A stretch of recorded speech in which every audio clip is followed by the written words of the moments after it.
I reunited with Don Hung and unexpectedly made contact with Screwlum.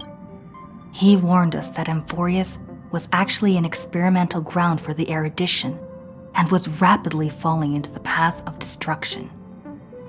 A Lord Ravager would soon complete its evolution in Amphorius. To tackle the crisis together, I stayed behind in Amphorius as an informant, while Don Hung returned to the Express as planned to seek help. On top of that, Screwlum informed us that March 7th had also been drawn into Amphorius earlier. However, the current priority was the Era Nova. I quickly arrived at the Vortex of Genesis and met with Finan.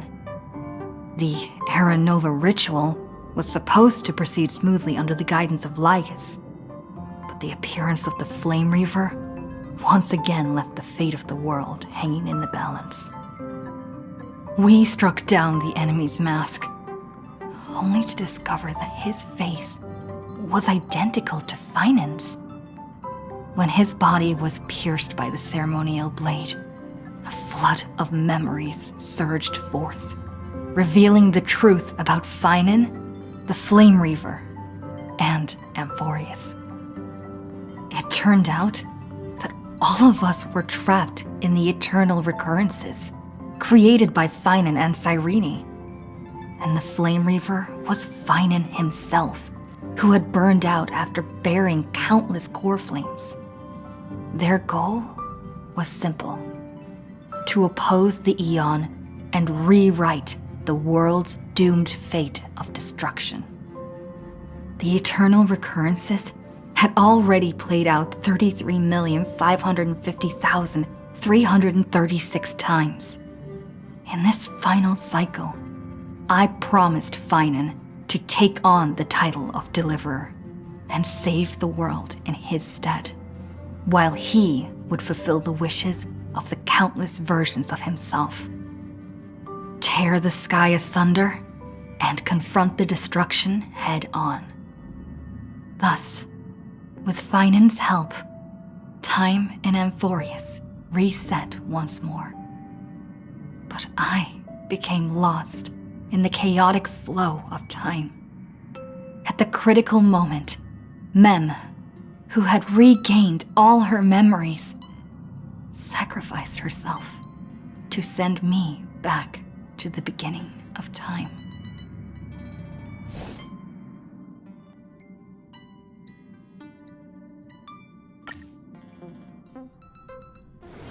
This place is rich with the sweet scent of flowers.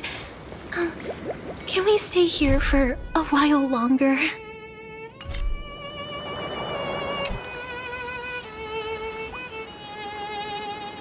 Hello. Your surprised expression is just like what the memories recorded.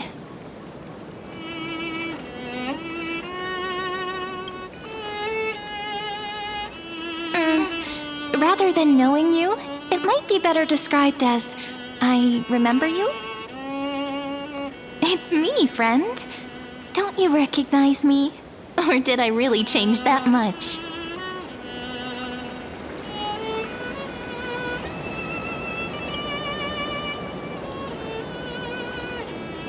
Maybe I'm both? Just kidding. If I had to choose, then I'm probably closer to the latter. It's pretty unbelievable for me, too. It's like I had a long, long dream. Cyrene's memories and Mem's memories, they're all tangled together. But when I woke up, there were only broken fragments left. I can't remember what happened in those 30 million cycles, but I remember what you did for this world. Like, didn't you wish for me to turn into a pretty girl back at the Grove?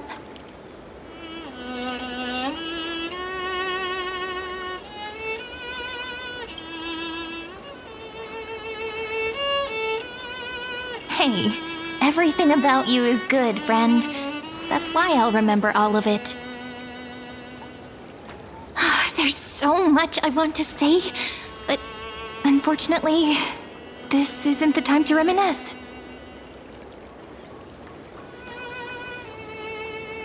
With the memories of the previous flame chase still intact, we've returned to this place at the beginning of time, so we can carry out our promise to Finan.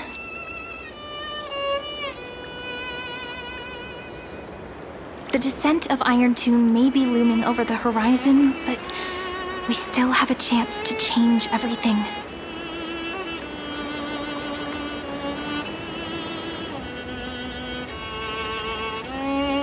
Lady Silicii is so quiet. In Cyrene's memories, she always sits alone by the lake, gently swaying on the swing, like she's waiting for someone.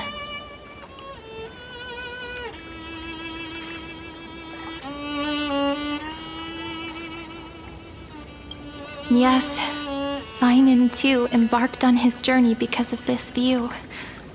He then walked alone for more than 30 million cycles. Thankfully, you arrived during his long wait, friend. Is that also why Cyrene did what she did? It sounds weird, doesn't it? It's something that happened to me, but I'm talking as if I'm an observer. But that's just what those memories are like. Vague and unclear, as if encased in thick ice. The only things I remember are the days I spent with you. Emphorius will fall into an ending of destruction after the next Era Nova.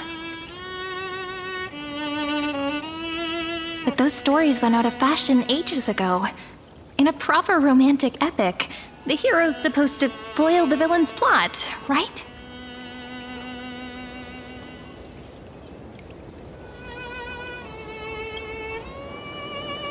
That's right. He's the mastermind who's trying to control everything. How unforgivable. But I still feel a bit anxious. Lygus chose to walk into the spotlight and reveal everything, which means he still thinks the current situation is under his control. Maybe he still has an ace up his sleeve. Think about it. Even the name Lycurgus is a fake one. We have no idea who or what he really is. Which means it's probably time to borrow that treasure you're carrying, friend.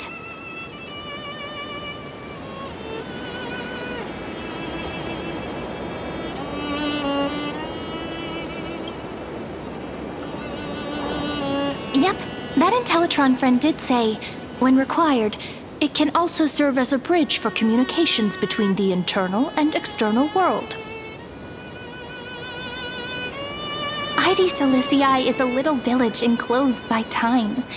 We might be able to contact the outside world from here.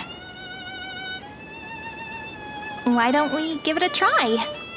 We should at least tell our friends from beyond the sky that you're still in one piece. Firstly, we need to find a well-hidden spot.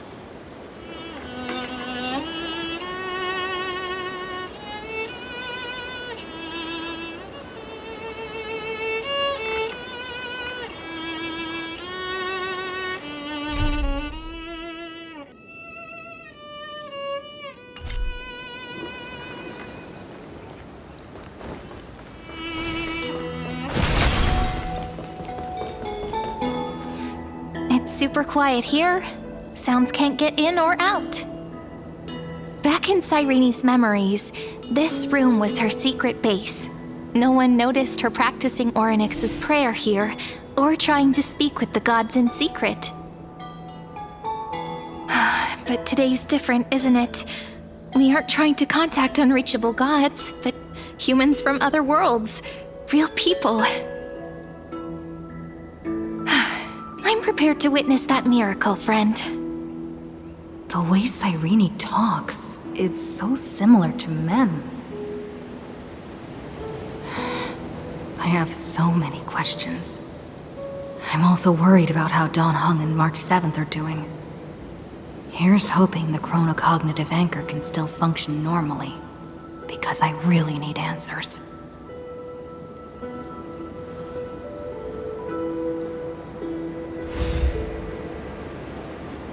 Signal strength, 14.8%. Dialogue window, 16 minutes 22 seconds. Prerequisite, no external interferences. We are very glad to learn that you're safe.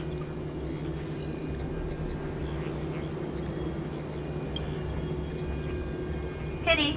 Now's not the time to celebrate. Having two geniuses standing here means you are in big trouble. Listen up, little one. The Destruction's eyes are gazing upon this place. No, I'm not joking, and no, it's not Droidhead. It's the real Nanook. Time is running out, so I'll explain in terms you understand. This world, Amphorius, is in fact a testing ground, where the Lord Ravager, Iron Tomb, evolves through self-extrapolation. Hiding in this segmentum, unknown to other life forms, it has endlessly repeated the process of Era Nova, seeking a solution that could obliterate the erudition. For some reason, the experiment entered a prolonged state of stagnation. However, it has now restarted. Prediction. If effective intervention is not performed, Iron Tomb will complete its self-coronation in 14 system hours and initiate its plan to destroy the entire path of erudition.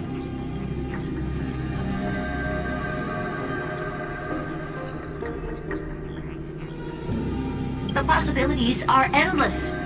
Breaking down interstellar communications, destroying the synesthesia beacons, returning cosmic civilizations to the Dark Ages, or even starting the third anti-organic war. Any of it would be able to bring the cosmos to its knees. Simply put, it will tilt all sciences and technologies towards the destruction. And since Nanook glanced at this place, it means they are being dead serious. Based on info provided by the IPC, Iron Tomb probably isn't like Selenova or Zephyro, who are overlords ascended from human beings. Instead, Iron Tomb is an algorithmic sequence that can be anywhere, as long as there is a receptacle for its calculation. The version of Iron Tomb hiding in Amphorius is its source code, and this scepter is its incubator.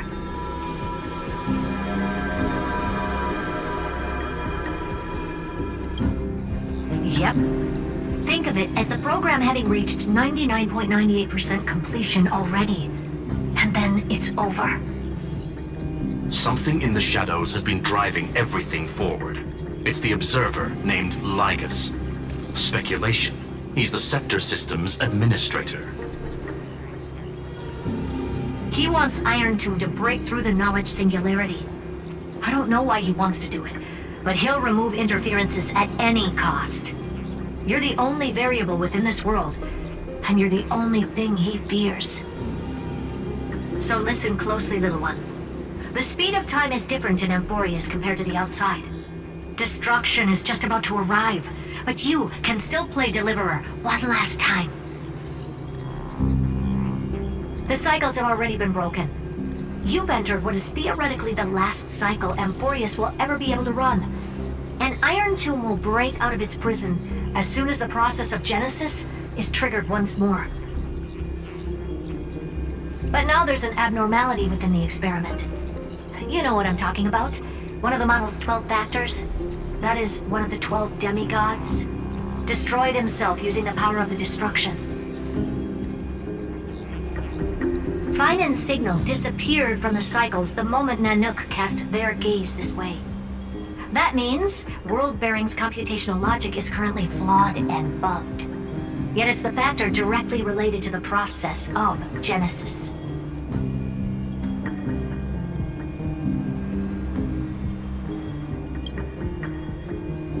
That old Intellitron will definitely do all he can to debug this error. So you have to take this chance to claim Kepfali's core flame. Don't let him have his way. The key to suppressing Iron Tomb lies in whether he can rewrite the purpose of Era Nova. There's one more preparation we must make. Lygus's behavior has been quite abnormal. He's never interfered in the actions of Titans or the demigods throughout the whole experiment.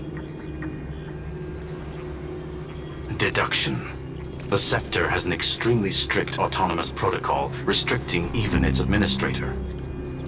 In Amphorius, this ultimate protocol goes by another name. The Law Titan, Talanton. Law. They are the rules that restrain all things in Amphorius, and it was the core flame returned at the very beginning of the last flame chase journey.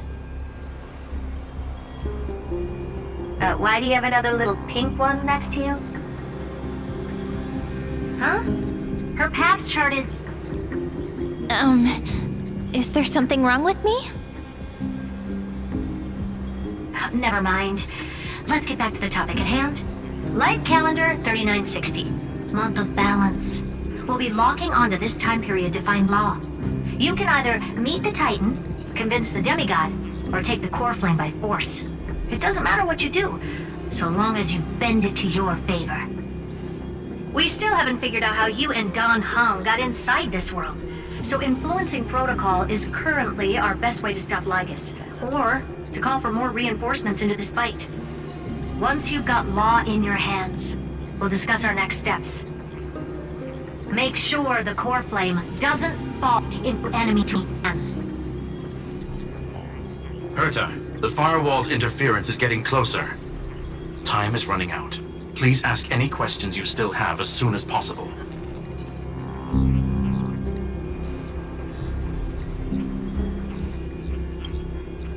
Iron Tomb can't affect the real world just yet. Don't worry. Himiko and the others are more concerned about your well-being than their own.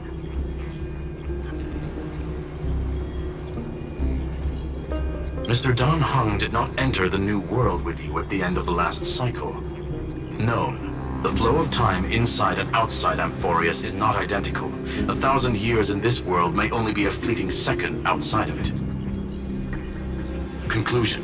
He is on his way back to the Express. Miss March's situation is rather complicated. Madame Herta and I can detect her signal, but cannot ascertain her location. What we can be sure of is that she's still in Amphorius. Don't worry about her. She's absolutely chock full of mysteries. Even if Amphorius explodes, she'll probably float out perfectly protected in a nice thick layer of ice. Worry more about yourself instead.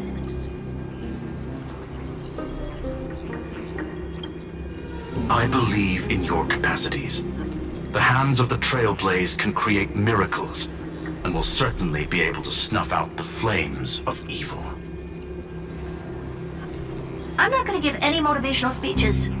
I just hope you bring good news the next time we meet, little one. No, not little one. Deliverer.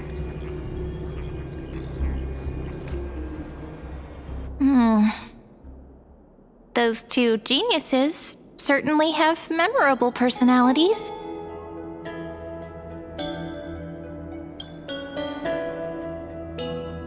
It feels weird. This all feels really familiar. Some of that conversation feels like it's about things I once knew, but then forgot. Maybe it's because of Mem? After all, Mem's a memo sprite born out of your thoughts, friend. Maybe our memories somehow got tangled up together. Never mind. Let's focus on something more important with what little time we have. Just treat me as an ordinary girl with secrets, okay? Light calendar 3960. I remember that Talanton had already fallen by then, and the Chrysos heir who inherited that core flame is named Saridra. That's what's recorded in history, and the period we'll be heading to. We'll need to find Law and stop Lygus. So, we've at least got a solid direction, right? Can you give me a little bit of time before we go? I want to pack some stuff. There's so much more I need to take care of in this form, and I'm still getting used to it.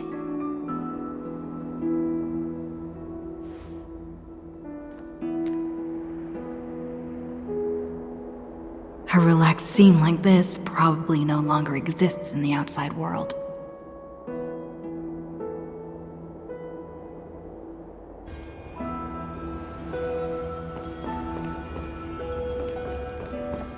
This is important. And that's also important. It's not gonna fit into my bag. Hold on, I'll be done in a sec.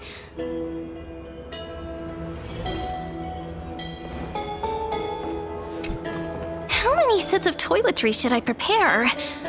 Should I pack something for a surprise?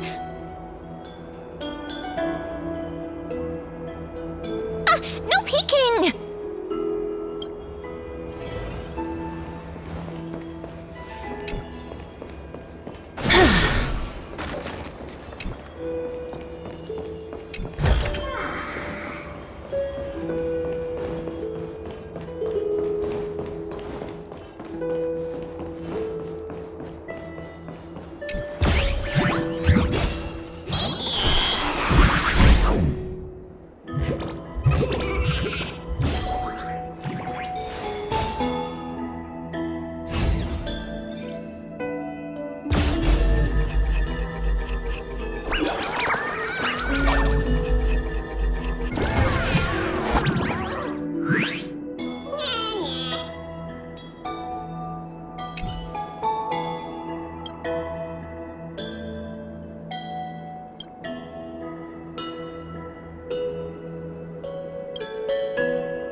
Make sure you keep it safe.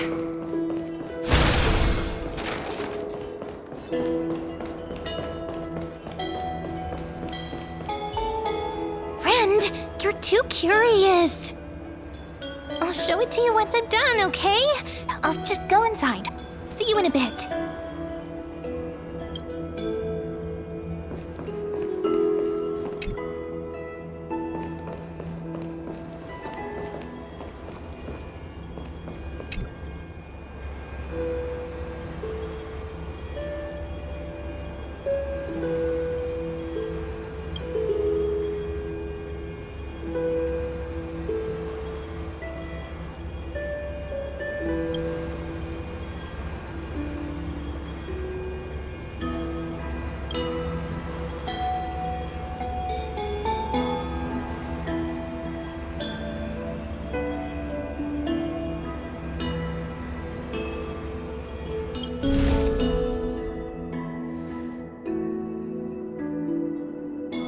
Should I head to the attic to wait for Cyrene? Or should I have one last look at Ides Elysiae?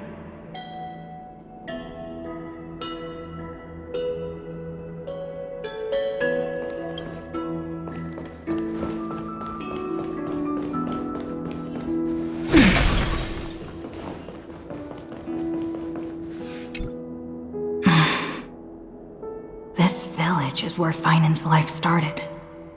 After 30 million cycles and 30 million failures, his burden is now in my hands.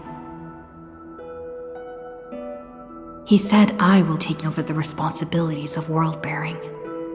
But what does that mean? Becoming the new Kefali? Or forging a completely new path?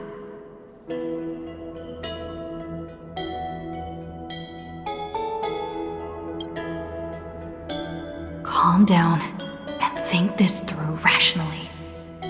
This is gonna be a very difficult campaign. We can't lose Kefali's core flame. And we also need to find either Talantin or their demigod, then convince them to join us in the fight against the destruction. But there are so many unknowns. We don't know what Lygus might be doing, and we'll have to face Iron Tomb after dealing with him. There's also Cyrene. What exactly is she? There's so many questions. I'll have to take it one step at a time. But I must make each move very carefully, because every decision can potentially impact the end. Herta and Skrullum's help might be crucial. Thinking hard over there? I finished packing. I decided to just bring these few things in the end. See? There's a journal, a quill pen, and the ceremonial blade of the Priests of Time. Holding it calms me down for some reason. The scent of the black tide is now calm. Finan must still be fighting them in some way. This will be Amphorius's final flame chase journey, but it won't be the end of us. It'll be the beginning. Friend, are you ready to become a hero? Just treat me like any other friend you have. We share a common goal and common enemies. And we may also share a common future. A future that has never emerged in any other cycles before. I believe in you, friend. If you still can't get used to it, just call me Mem like you did before. Just kidding. Are you worried that the burden is too heavy for you? Don't worry. Maybe the answer isn't as complicated as you think. You've seen how every person regarded as a hero in Amphorius was nothing more than a flawed human. They were just at the right place at the right time when the world needed a hero. But those aren't coincidences. Just like how your arrival kickstarted Amphorius's fate once more after a stagnation of more than 30 million cycles. It's the inevitability of being a trailblazer. A person's personality is their destiny. Your own hero's journey already started the moment you decided to board that express.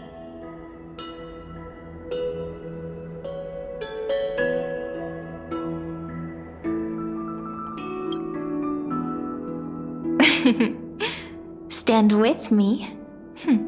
That does sound very nice. Why don't we take everyone with us? I believe in you, friend. We'll never be alone, no matter what awaits us.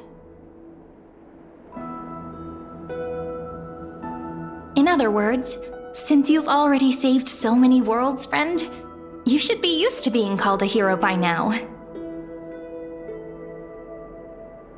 Maybe you can tell me those stories as we travel. That way they can become our shared memories too. Let's trailblaze onward like before and create a future that's worth being remembered.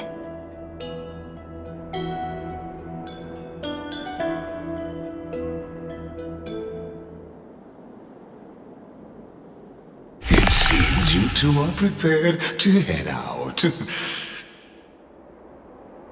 Then you should indeed treasure the view before you. For you do not have much time left to enjoy such solitary delights.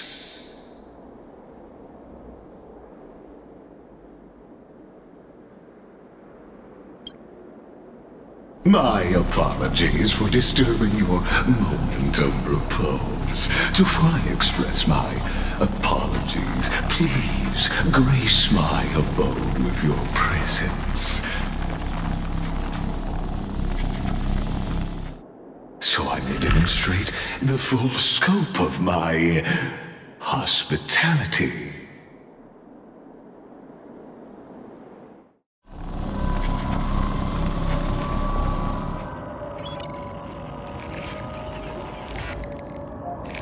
What is this place?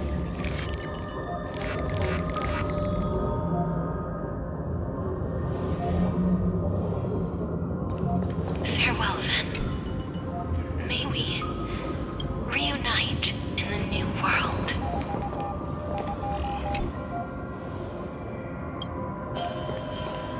All shall bid farewell to one, and that person alone will witness the miracle.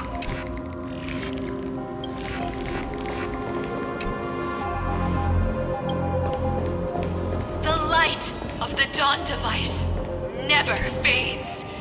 Kephales's protection has no end. After I cross this river, it will be a tragedy for mankind. But if I do not cross, then it will be the end of me.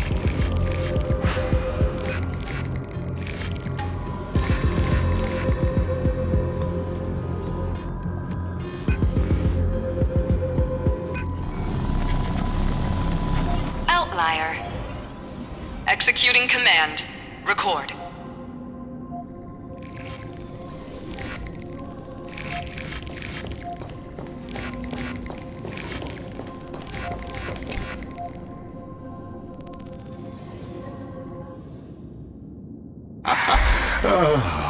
Did that startle you?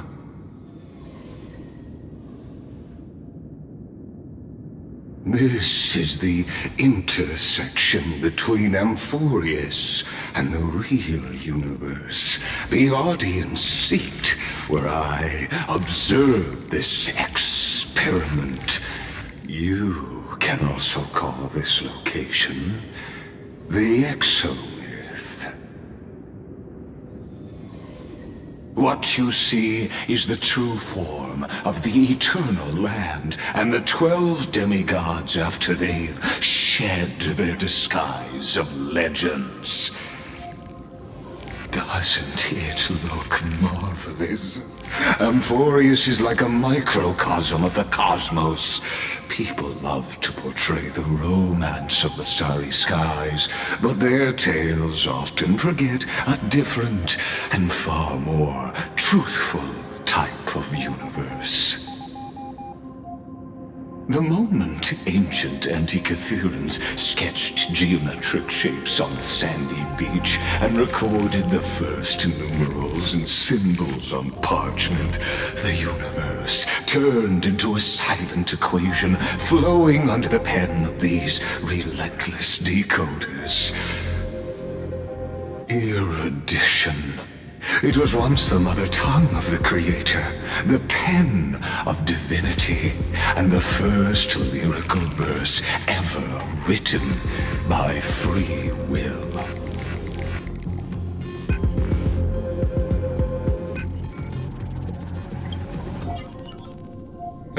Seems like you are not in the mood for an idle chat.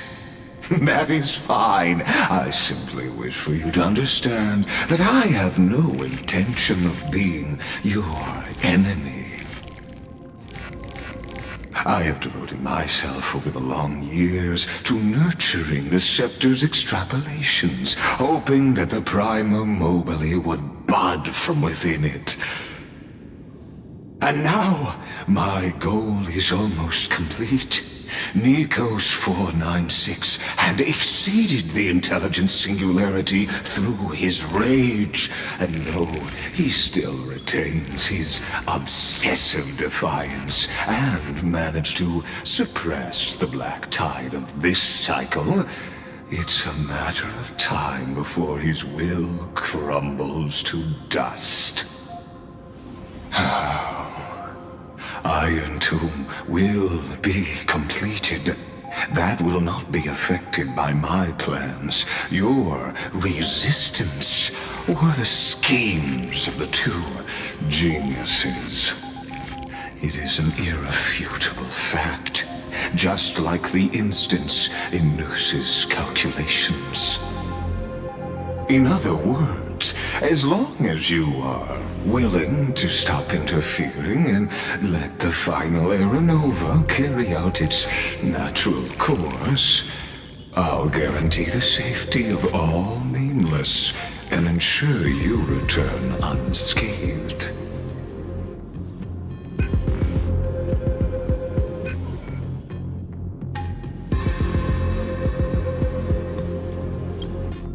You've always had a choice, my lady. You can either accept my sincerity, or face the consequences of defying it.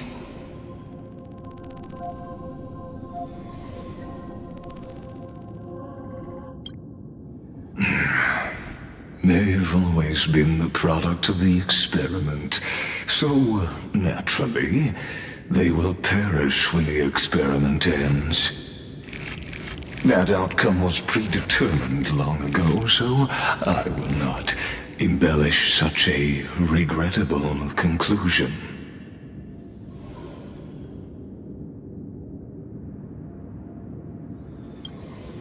Ah, yes. I am aware of that esteemed lady's whereabouts. Her real identity is quite astounding. If you decide to accept my proposal, then I will do all I can to send her back to you.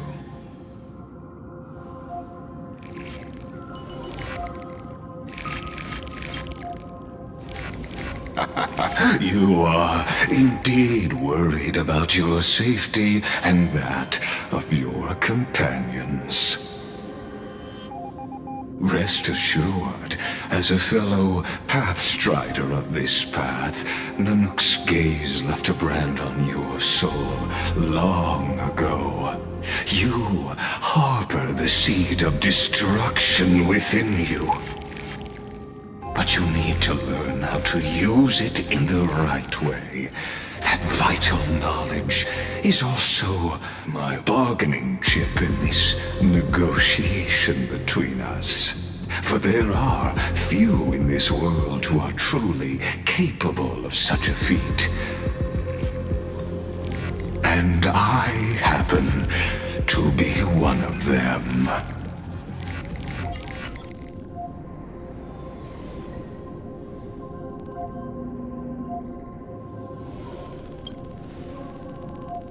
This matter is of grave importance, so please do not make your decision lightly. After all, the choice before you bears a 1 in 3 chance of elevating you to an unparalleled existence among the stars.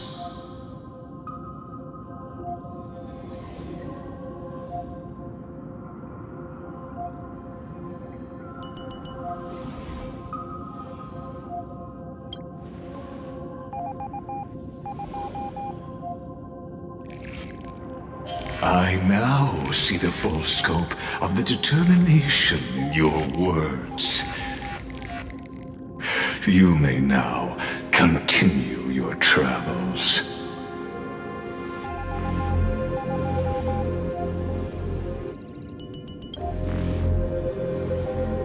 It seems you haven't realized something about this place. The Exolith is the erudition's domain. You cannot physically interact with me in any way in this place, and vice versa. As negotiations have broken down, there's no more need for us to remain in the audience's seat. Let's return to the theater called Amphorius, where you will meet me once again. Of course, this meeting was not without merit. Your presence has inscribed a new footnote in the exomyth. As for its purpose, allow me to reveal it to you in detail the next time we meet.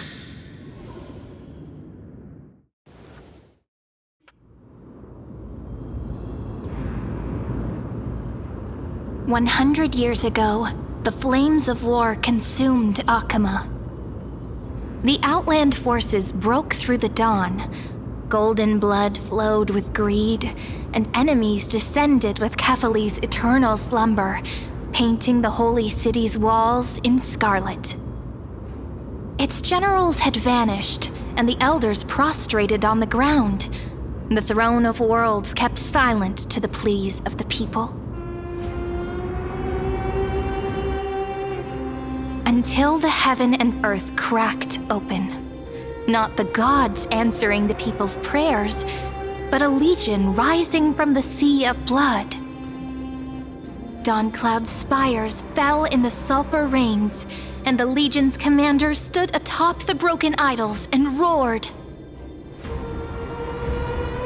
Compatriots, no more kneeling! Not to brutal tyrants, and not to dying gods! Those rebels have twisted the prophecy and ignited the flames of war in order to stoke fear in your hearts!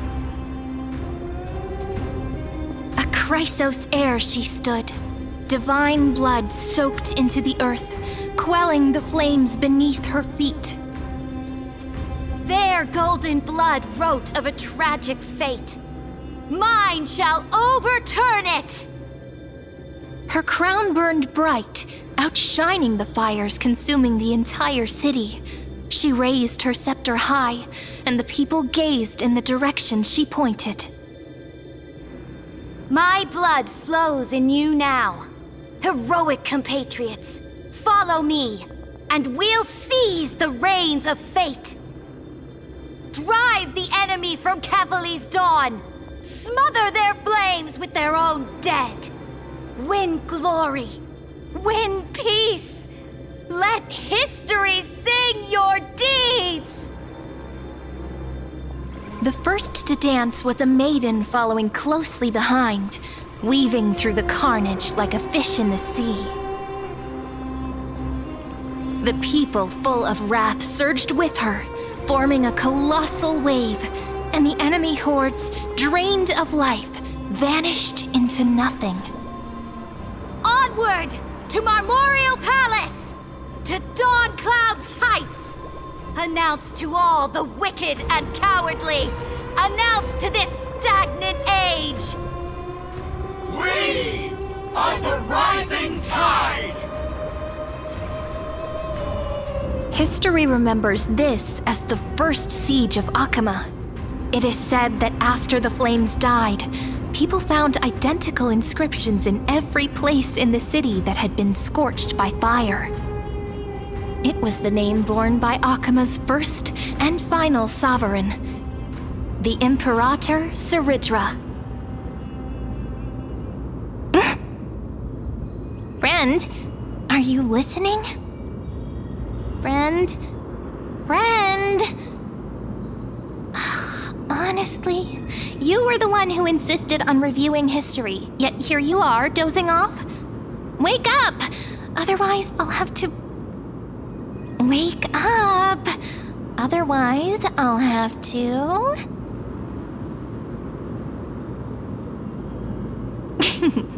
Awake at last? I guess I won't have to use my wake-up magic on you then.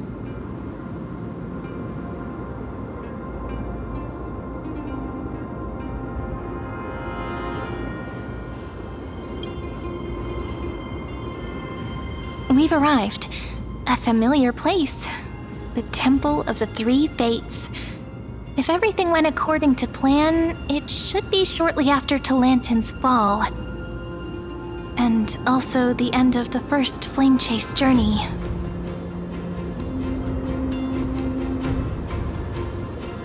Perfect timing, actually. The first flame chase ended with the trial of law. We must find the demigod and gain her trust before the core flame is restored. It'll be tricky, so let's pick up our pace. To Akama first. We can learn more from the crowds there. Tyrant! You and your butchers are not welcome here. Get out! Hold your tongue! Conspiring with criminals and plotting rebellion are crimes punishable by death. There are multiple voices, and things seem tense. let's not get caught up in any trouble. Why don't we find a place to hide and observe from the shadows?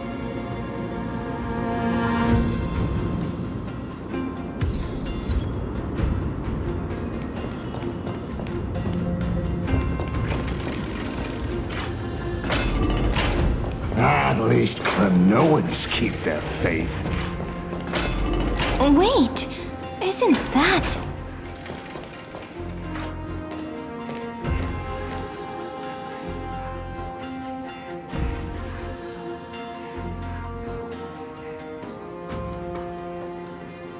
Golden-blooded defilers, perverting the prophecy and trying to slay gods! Stars beyond the sky? Gods who created the Titans? What kind of nonsense?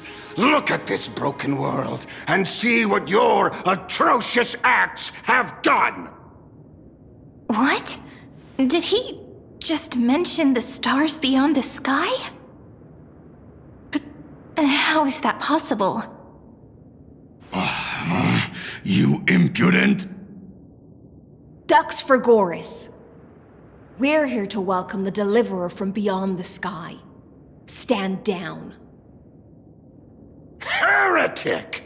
No one but the great Talantin can deliver this world from misery! I ask you, if the old laws were so perfect, why did they crumble beneath my feet?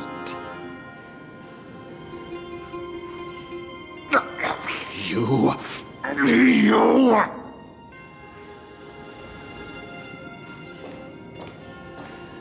Talantin is long gone.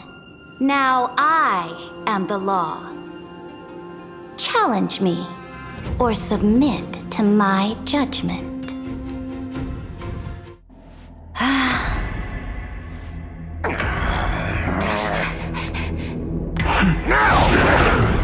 Silence!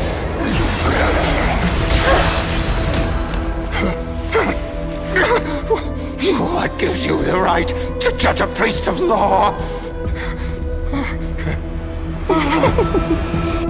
That's because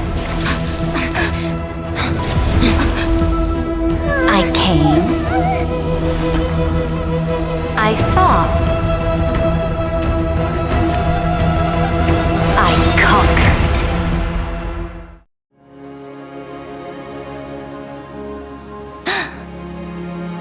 Ducks for Goris, take the ashes of this man and scatter them in the temple among the crowds. Tell them that the High Priest attempted to take away the rights granted to the people by the Imperator. Thus, he met his fate. Yes, Imperator. Now, these two accidental guests. Dux Gladiorum, if you please. As you command.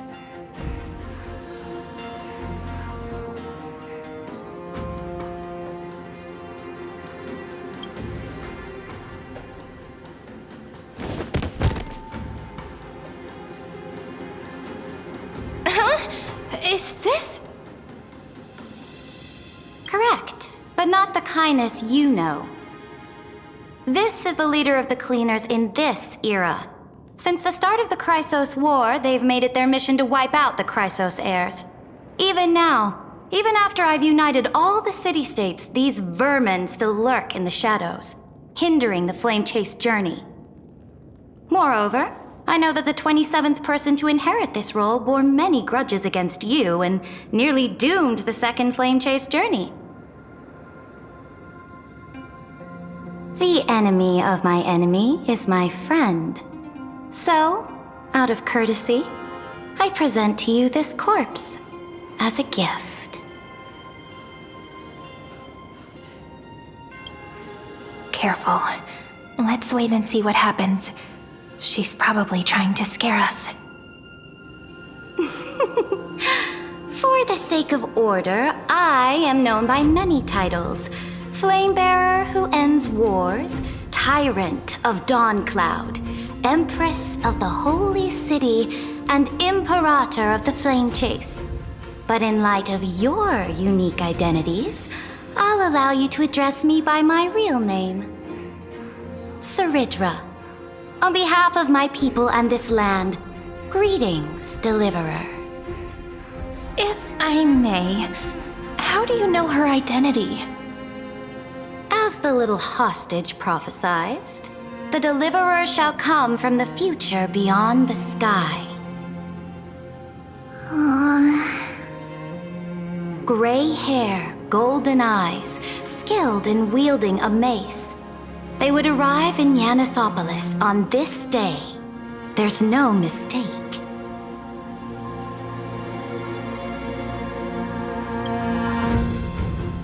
Your orders, Imperator. We return triumphant. Send an urgent message to all delegates. The meeting of the Flame Chase Alliance will convene early.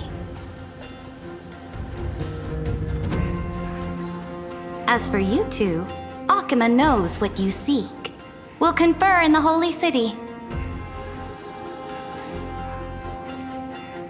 Doubtless you have many questions, but save them for later. Please follow us. This is not what I expected at all. The demigod we needed to find was just waiting for us, and she knows of things beyond the sky, even eons. How could this be so different from the previous 30 million Amphoreus cycles? Who altered history?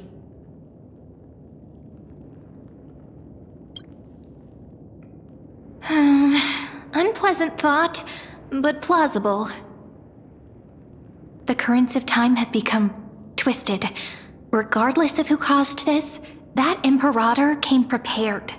We're the ones at a disadvantage now.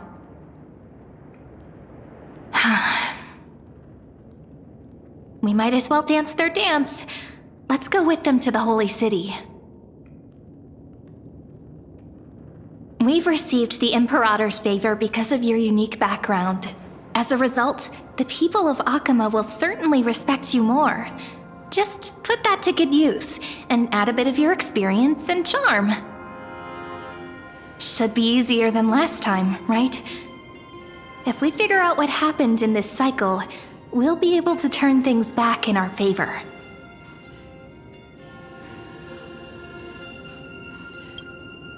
Ah, so I'm the key? Since you insist, friend, I'll give it my all. Guests, please. The journey to save the world starts with a single step. Let's set off, my friend.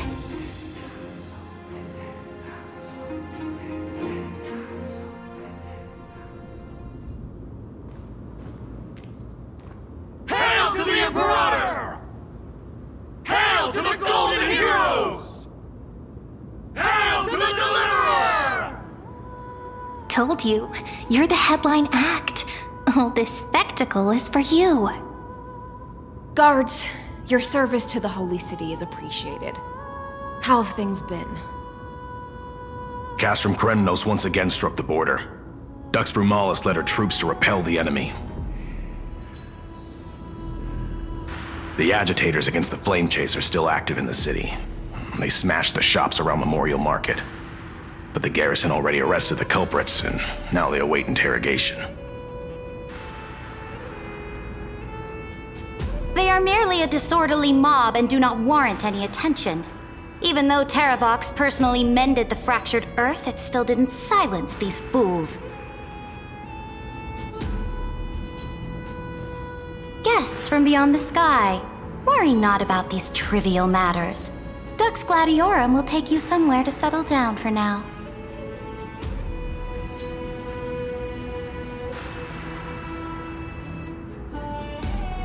Please allow me to introduce myself. My name is Hycelans, and I am the Dux Gladiorum who swears fealty to the Imperator, as well as the Knights Commander of the Achaemenid Alliance. Later on, the Imperator will invite you to attend the meeting of delegates to discuss the Flame Chase journey. Your arrival has convinced us that the future promised by the prophecy is certain. Under the Imperator's command, Amphorius shall break its chains and reach the world beyond the sky. With all due respect, what exactly do you know about us and what's beyond the sky? As a humble subject, I cannot freely express my own views to you. Please forgive me. I knew it wouldn't be that easy. Time waits for no one. Please come with me and rest now before the meeting later. Akama, under the Imperator's rule, is no longer in the shadow of war. Indeed, Dawncloud stands as the hero's residence. The Imperator put much thought into its design, in order for it to serve as a sanctuary from the burdens of battle. Please experience its marvels firsthand, heroes. When the Imperator arrives, I shall come to summon you.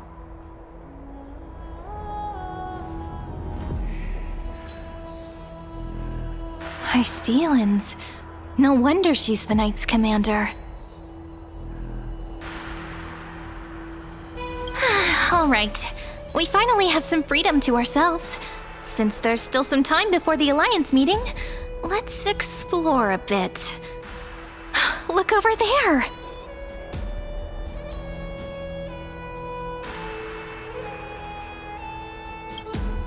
Not the ones you're familiar with. But the hearts of heroes stay the same in every cycle, never changing.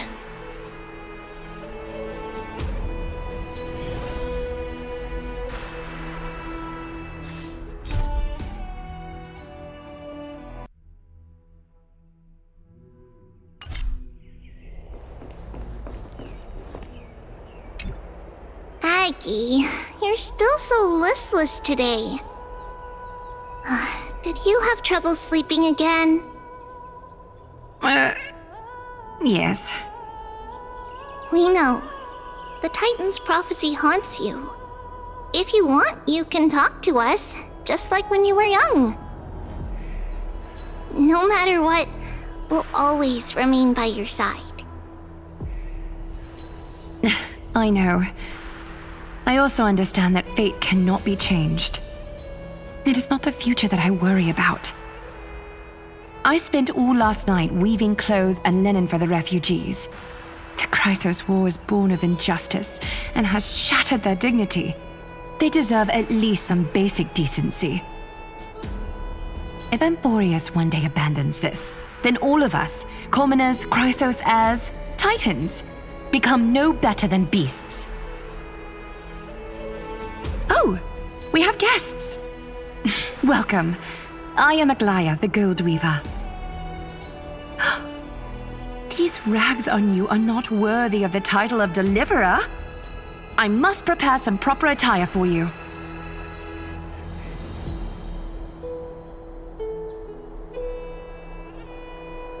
First time? That's not what I gather from your eyes. Does your Aglaya differ so much from me? Greetings, Deliverer from beyond the sky. We are Trebi of Yanisopolis. It's very nice to meet you. Although, introductions are probably unnecessary. We know you've witnessed the future of the Flame Chase journey even more clearly than we have. Witnessed the future of the Flame Chase journey? The prophecy also told you about that? Indeed, Orynyx reshaped Amphorius through the prophecy. Although, regarding the Deliverer, there were not many details beyond your appearance and the time of your arrival. So, please, don't worry. Feel free to relax and relax some more.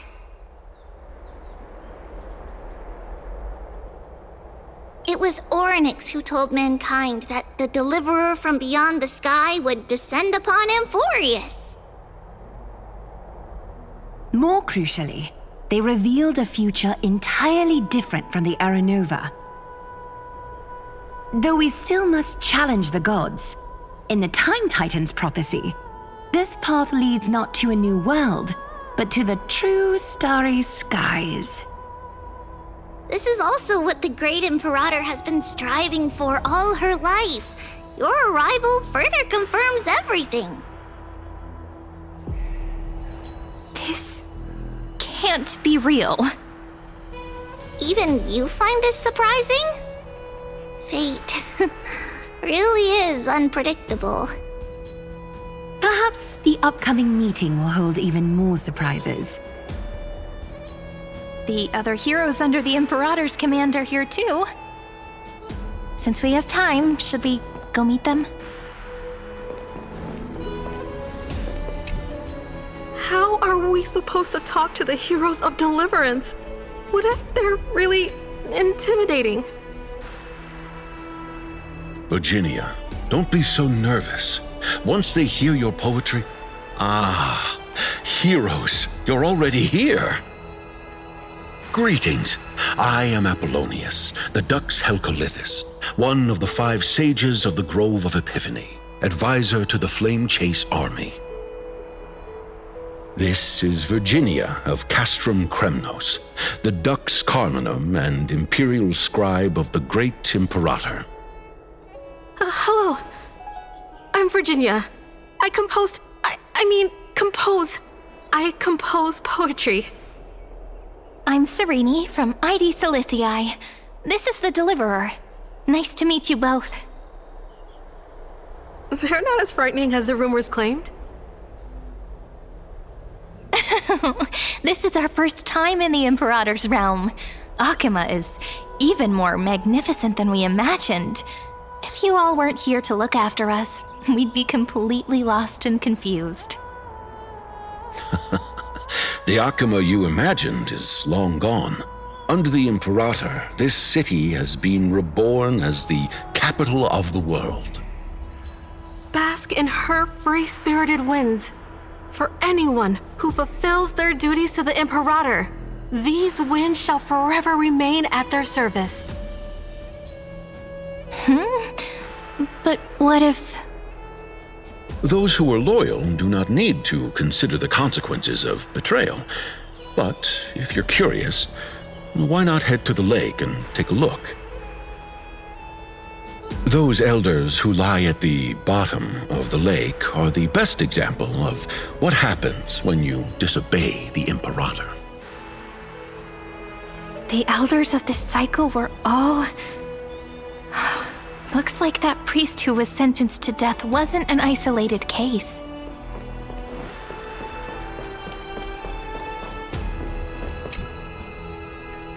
Dux Brumalis, our great Imperator, found the mastermind and executed him in public. Seeing that scoundrel burn to nothing should deter these miscreants from being so brazen again. So the great Imperator isn't afraid of getting her hands dirty?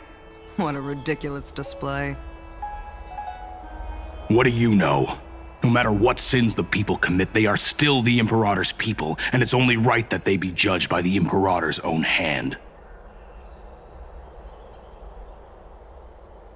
Our distinguished trespassing guests.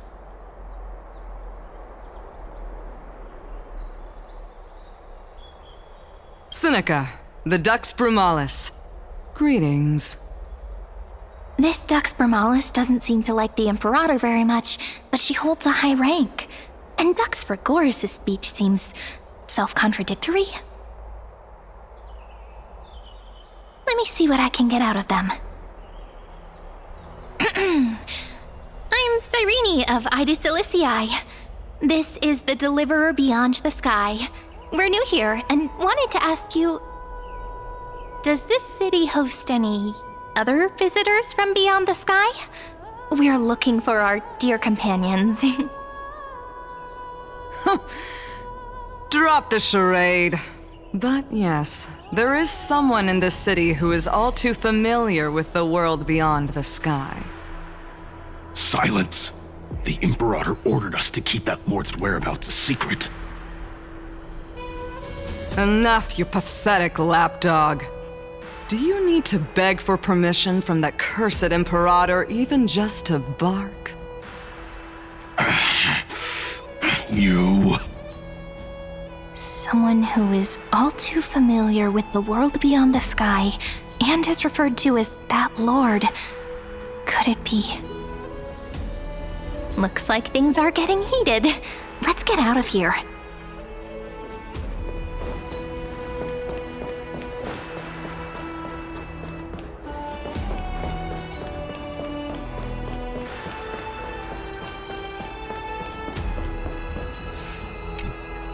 Little fish from beyond the sky, did you rest well? The Imperator and the delegates are about to arrive. If you are ready, please follow me to the meeting.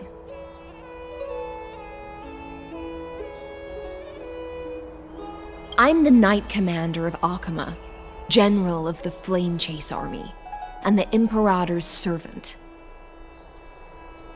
But beneath these shiny scales engraved with complicated titles, I am just a swordfish at the Imperator's side.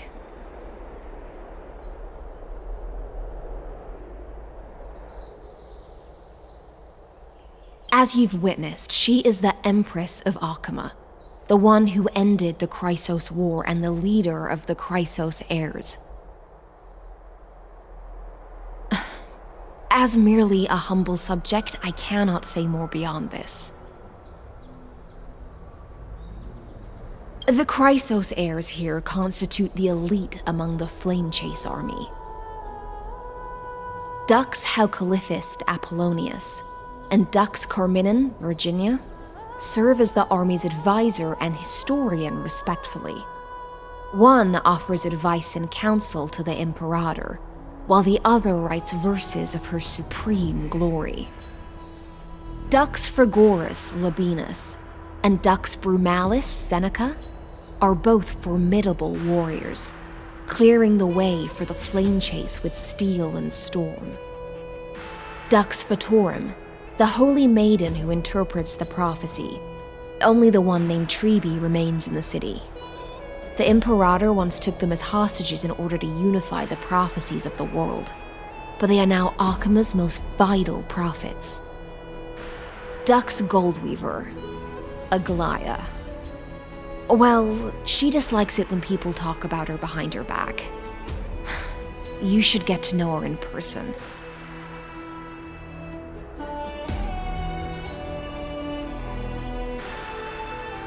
Then come. The Imperator reserved seats for you. I'm starting to feel a bit nervous about the meeting. Since Saridra is presiding over the meeting, it'll be a good opportunity to learn about the law's inclinations in the current era. Let's keep our ears open, okay?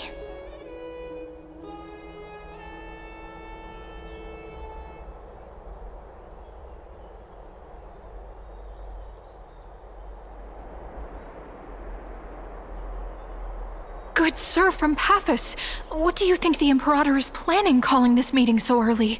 My homeland can't endure anymore. Who knows? First, she wants to hunt Titans. Now she says there are even greater calamities. Her madness is the greatest calamity. Exactly. Chrysos heirs, deliverers. What about us ordinary folk? How much are we worth in her eyes? Things feel pretty tense here. The history books said that the Imperator aimed 3 cannons at Dawncloud to make all the delegates obey her. Will history repeat itself in this cycle? Yes. Similar acts have occurred, and not just once. However, whether history will repeat itself, you'll soon see. Those are the 2 spots reserved for you. Please take your seats. What is it again? Look, that's what they were talking about before. What is we stop? So it turns out. Ladies and gentlemen, silence please. The Imperator has arrived before her faithful council, and the Alliance meeting is about to begin. All rise. In the names of Talantin and Kefali, the Akama Alliance swears upon the gods. Cease the pageantry. I pray not to the vanquished. What? Kefali, of course, needs no further explanation. As for the law, at the entry hour 2 days past, a scout should have brought news of the conquest to all of you. Unfortunately, guards found his corpse among the rocks not far from the city. Moreover, the poor soul was buried with a Paphos curved blade. It pains me to imagine what agonies this loyal warrior endured before his death. Delegate from Paphos, do you have any insights? I know nothing of this. The evidence is irrefutable, so there is no need to waste your breath. However, let us set this trial aside for the time being. Witness, even within the most sacred and dignified council, there were those among us who wished to draw their blades, brazenly challenging the Alliance, seeking to shatter our hard-earned peace and unity. Fortunately, I uncovered this plot.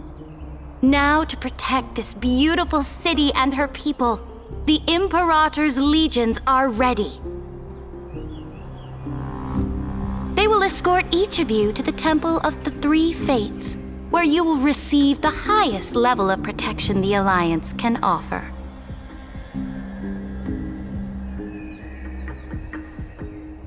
Then, the Legion's warriors will join me in embarking on the campaign against Fagusa. This is clearly a trap! Imperator, did you summon us here just to trample on the dignity of your allies? Enough! Let's calm down. What should we do?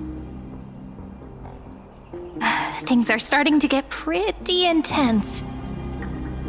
Comrades, you've all seen her true face now.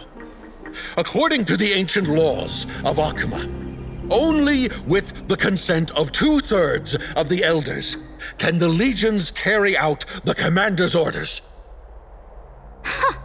The ancient laws. Didn't you destroy them long ago? You defected during the first siege of Akuma, voted unanimously in favor of the Council of Elders restructuring, and just yesterday, you desecrated them with a blood-stained blade. The decaying old laws fell with Talantin and are no longer deserving of respect. But if you still insist on proclaiming yourselves defenders of the law, then be silent and offer up the highest respect to this core flame in my hand.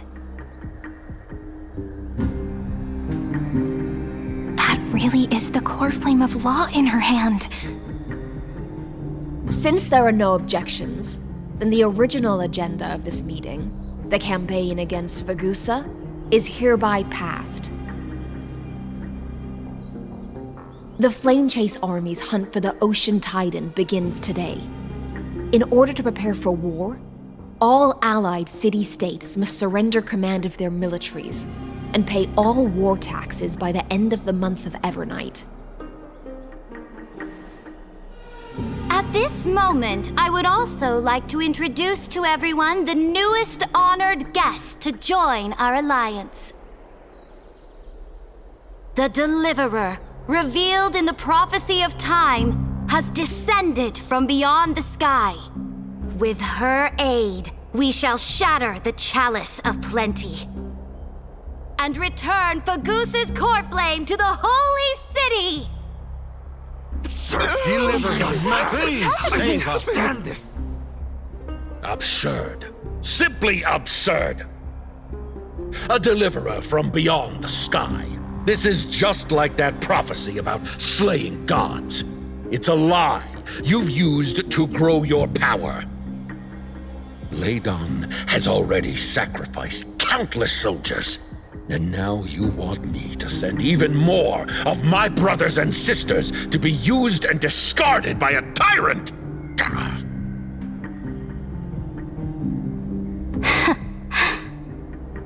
Are there any other objections? Then I bid you all farewell. Meeting adjourned. Deliverer, please wait. I still have important matters to discuss with the two of you.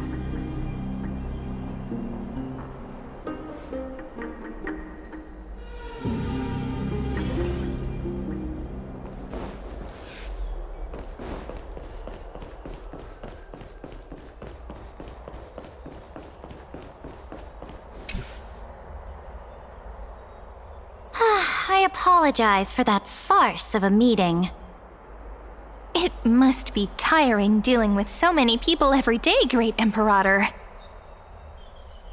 Tiring? You're mistaken.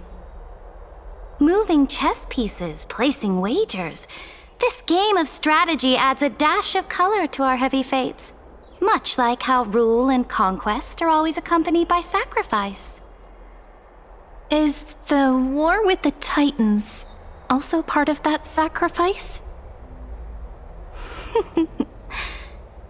After I glimpsed the secrets of this world, no, the secrets beyond the sky, the divine authority of Amphorius no longer held any significance.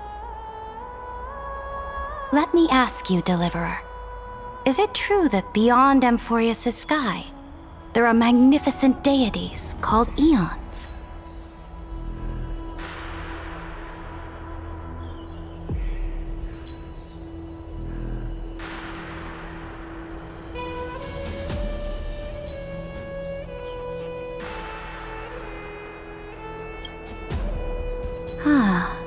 So they do indeed exist.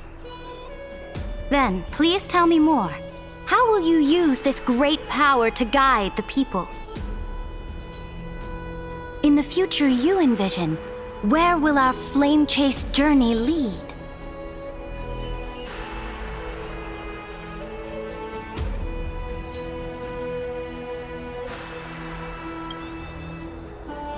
Oh? What you require now is the power of law? Exactly!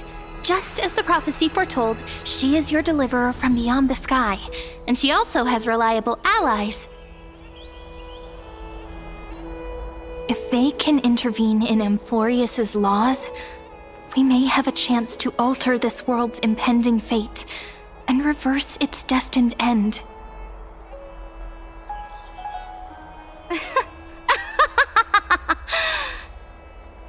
Very good, Deliverer. You have courage to say such presumptuous things, even knowing that the inheritor of the law stands before you.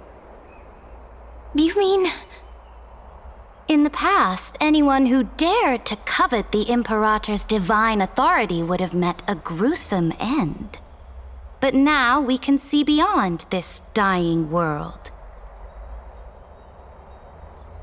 Our journey should no longer be confined below this stubborn sky.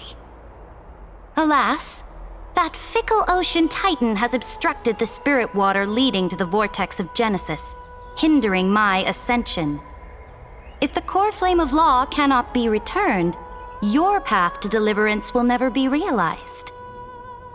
Now that things have come to this, we must resume our once stagnant journey and force the waves that block our way to recede.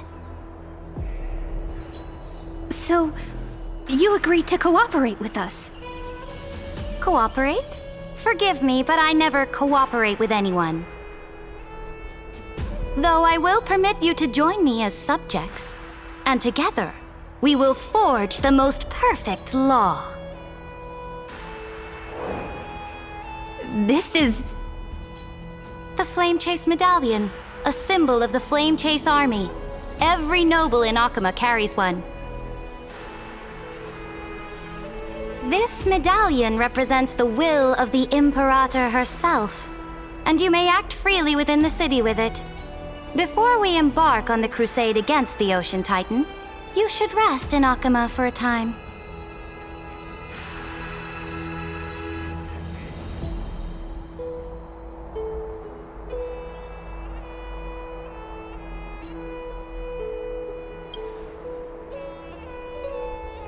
Oh?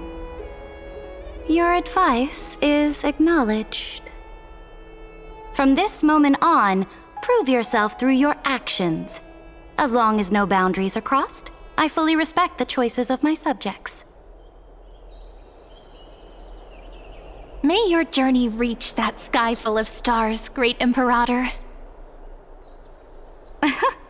Your attendant certainly knows how to curry favor. Go now. Take a bath first. You two... reek of seawater.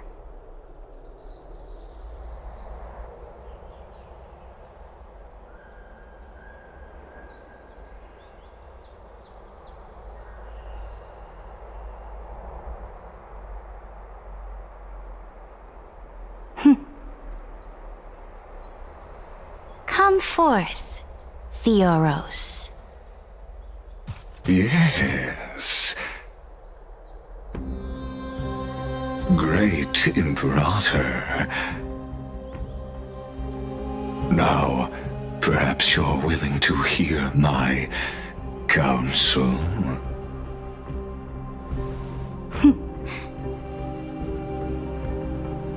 Those two arrived just as Oryx described, and just as you said, they showed a thirst for law. At least this proves that my judgment was right. Sparing your life was the correct decision. You've once again confirmed that your wisdom is no empty boast. Now another choice lies before you. With whom shall you ally to tip the scales of law? Me? Or that deliverer?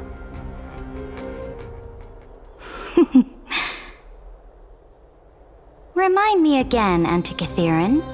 What kind of future do these two paths lead to in your view? I shall tell you. You are entitled to know that the deliverer from beyond the sky is not a wholly wicked being, but from the very start, her stance has been completely at odds with Amphorius.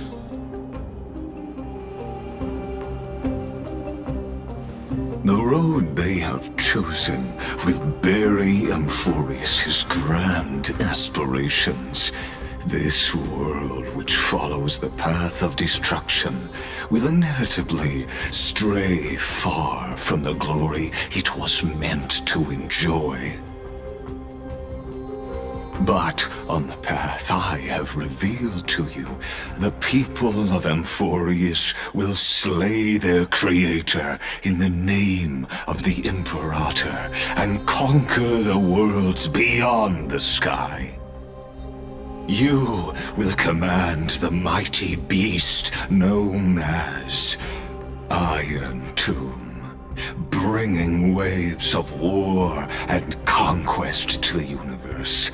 Beings across the cosmos will bow before you, offering their allegiance.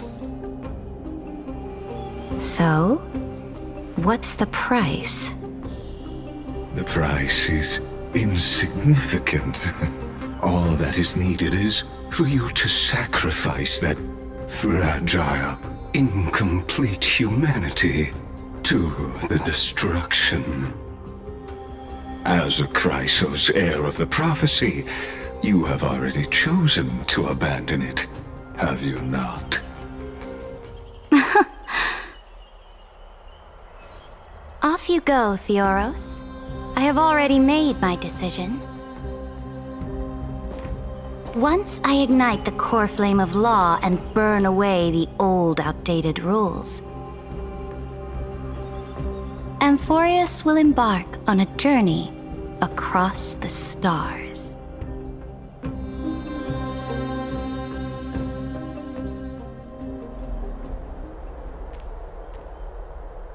The Imperator is quite forceful.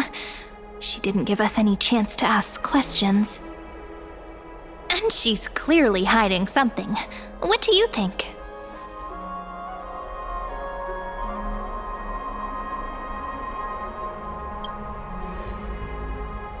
Looks like we're on the same wavelength. The atmosphere in Akuma, it's so unfamiliar. And it's not just the Flame Chase Alliance talking about the world beyond the sky, but the whole city. We should also discuss our findings with our friends from beyond the sky. Then...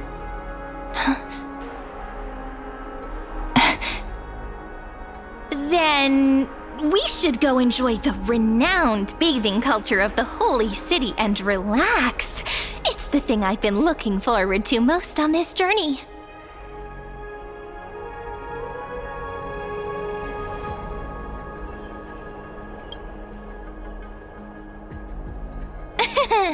Work and rest are both important.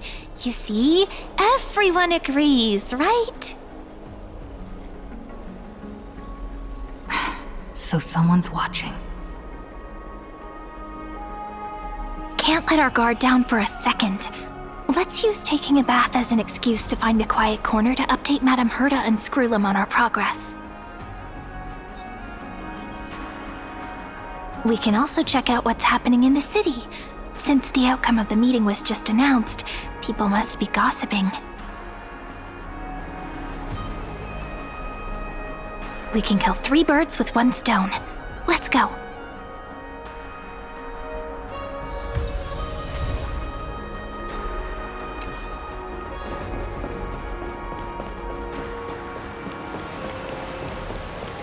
Oh, so many people! The holy city is so lively. Did you hear? At the Alliance meeting, the delegate from Leyden stormed out in anger. As expected, the Imperator is always hiding things from everyone. When has it not caused a ruckus? Silence! That's treason! If it weren't for the great Imperator, you'd have sunk into the lake with those corrupt elders already. And you wouldn't even be alive to speak like this.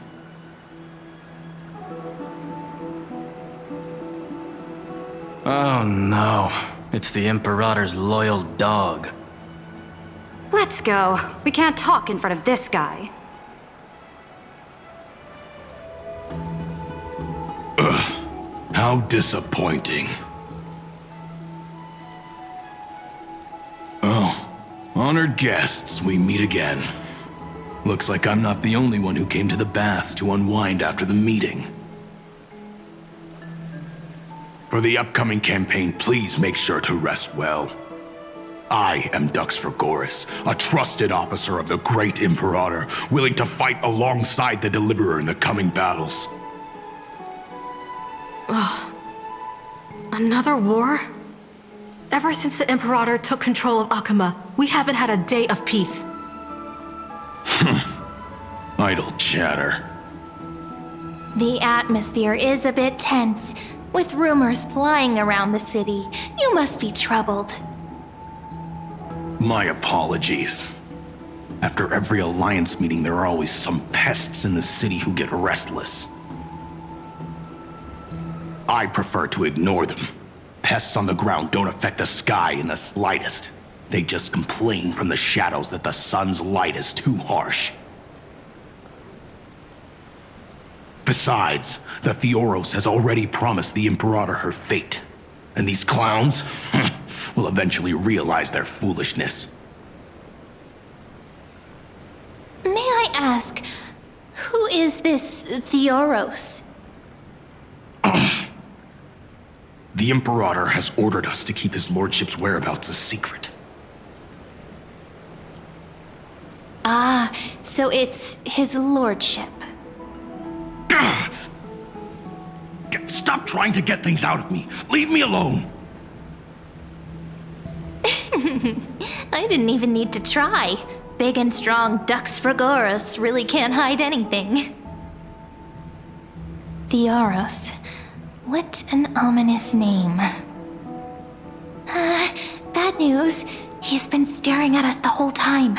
Let's move to another place for now. We don't know how much Saridra has concealed from us. In the worst case scenario, we may have to face more than one enemy.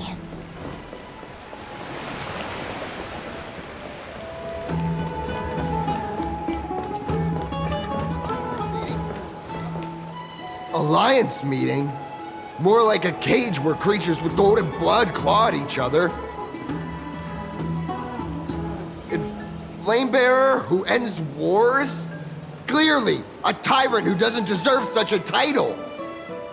You're absolutely right. While the Imperator's hounds are still hunting down others, let's let out our grievances. Ew. I know you. You're that tyrant's lackey. What? Here to shut me up for that little imp? Panicking now? Don't worry. I don't care what others say about the Imperator. And she certainly doesn't either. Oh? Children of the Prophecy. Such rare guests. Are you here to relax in the baths as well? The temperature is just right today, so be sure to enjoy it. You should rest well for the next campaign. What? Children of the Prophecy? Another excuse for the Imperator's reckless warmongering. No filter, huh? You should be glad you don't have a seat at the Alliance meetings. Ah, by the way, if you still want to bathe, hurry up. Once that predatory fish joins the flow of water and eliminates all the fools questioning the world beyond the sky, you won't be able to enjoy this perfect water temperature anymore. Seems like there's more to Dux Bermalis' words than meets the eye. But would the Imperator actually kill those who question the world beyond the sky? This is the complete opposite from what we know of Akama.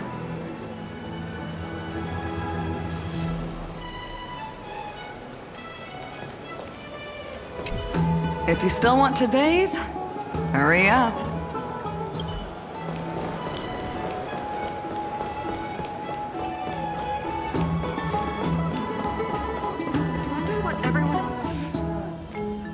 Huh. These two are... So many guests today. Let's see who's here now. Two distinguished guests of the prophecy. One a clever and adorable warrior. The other, also quite heroic. Heroes. I didn't expect to meet you again so soon. How fortunate. It's a pleasure to see you again, Dux Helcalithist and Dux Carminum. You two are inseparable, aren't you?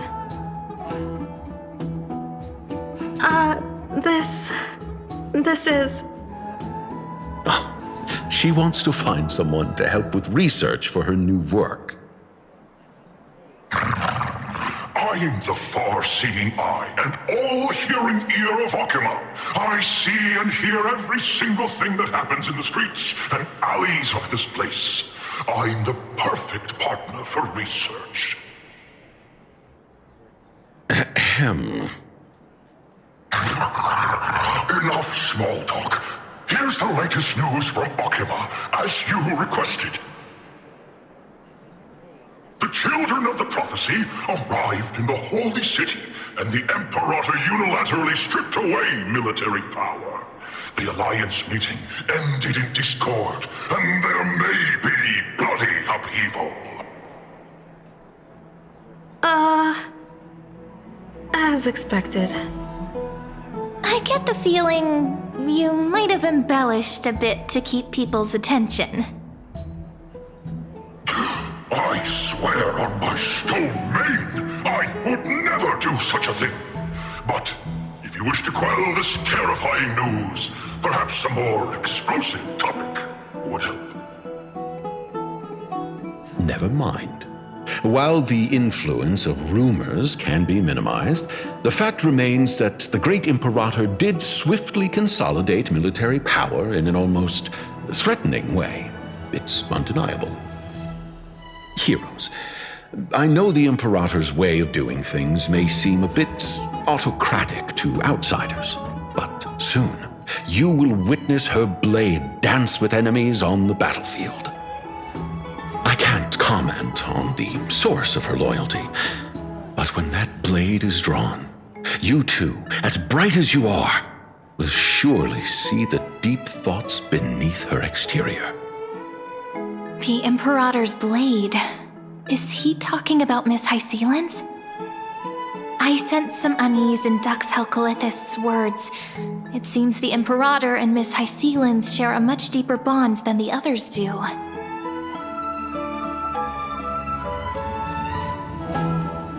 There are eyes and ears everywhere. Is there any place where we can have some privacy?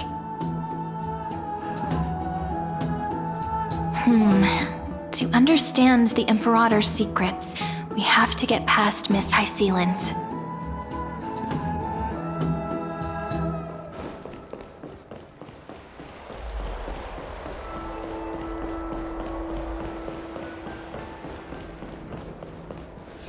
This place was your original bath chamber, perfect for avoiding prying eyes.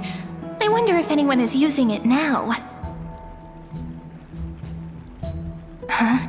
The smell is... Wait, don't go in yet! Who's there? Oh, the little gray fry in pink sea hair. Little sea hair? You barged into here without warning.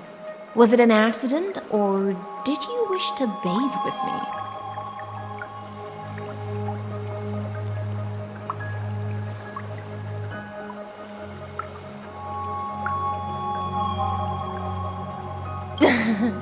What's wrong? The Marmoreal Palace is the reef where I rest. Sorry, we didn't mean to disturb your bath. We'll leave now. It's no big deal. There's no need to panic. This is the natural state for me. People on land force themselves to wear clothes, adding unnecessary constraints. Forget it. If Dux Goldweaver heard that, she'd scold me again. All right. Please make yourselves comfortable and wait a moment. Let me first wash off the blood of the hunt, and then I'll attend to you two.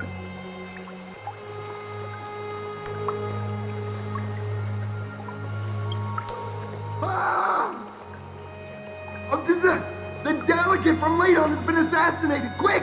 Quick, someone come quick! The broken crab shell surfaces. I was worried it had been washed away by the current.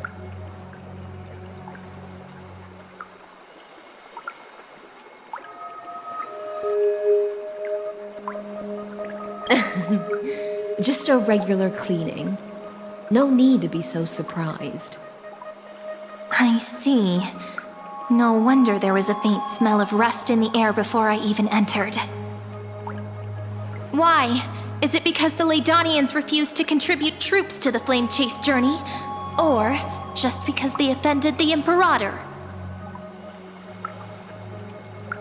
Because the new era of the Flame Chase doesn't tolerate stagnant blood. For the ignorant masses who cling to outdated laws, only bloodletting can wake them up. Right now, the rebel forces on the frontier are rising, and Ladon has been secretly supporting them. They loudly chant the slogan, "Return to the Era Chrysia," unwilling to relinquish military power. They're just building momentum for the rebellion.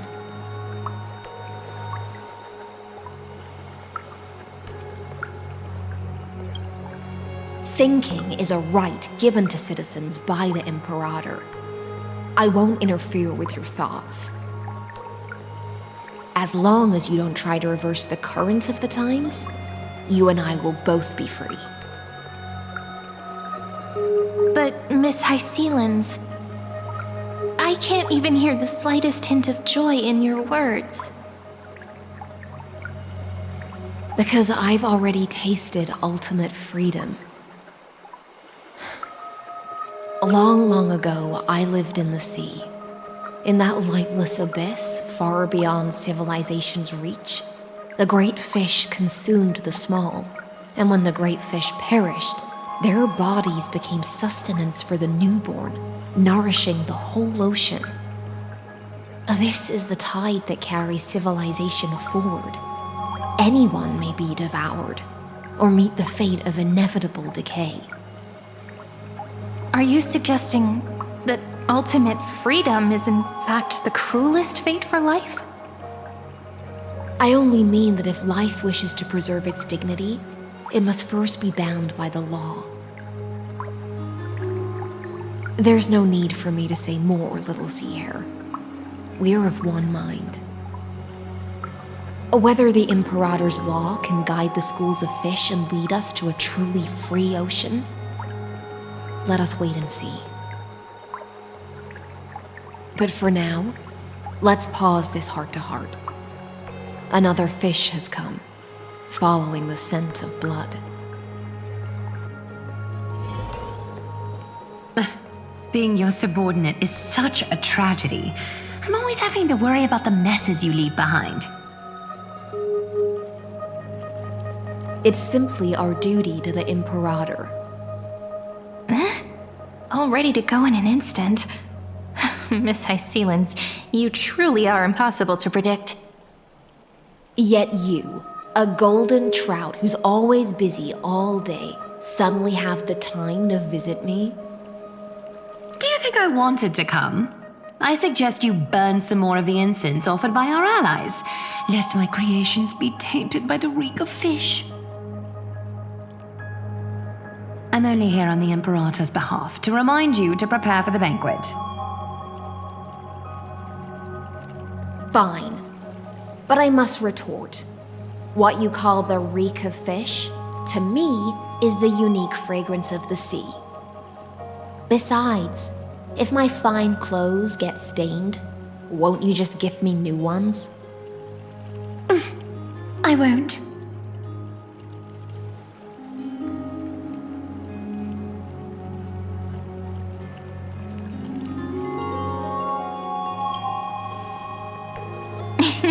You sensed it too, huh? By the way, you both just mentioned a banquet. Could you elaborate on that? Oh, right, you don't know. Every time before a battle, or after a victory, the Imperator holds a grand feast for the Chrysos heirs to lift our spirits. For us warriors who swim constantly between life and death, these feasts are more worth looking forward to than victory. A banquet to prelude the hunt for the god of banquets, and honey brew as a tribute to commemorate the ancestor of honey brew. How absurd. Don't look so grim. All has been decided.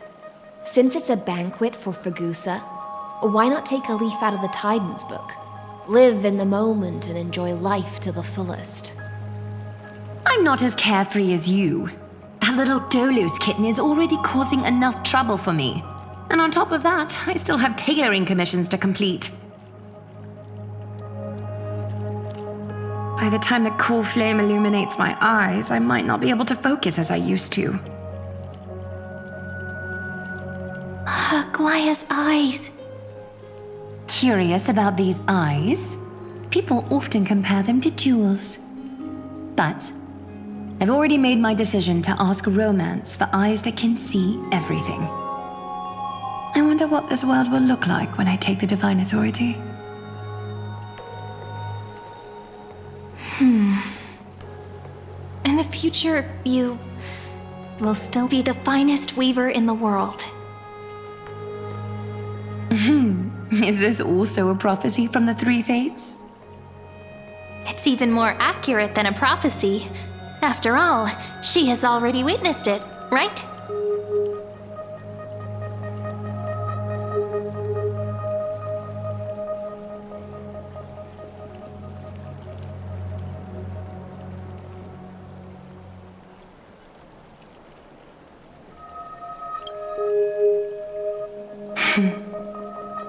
Become a demigod and lose your humanity.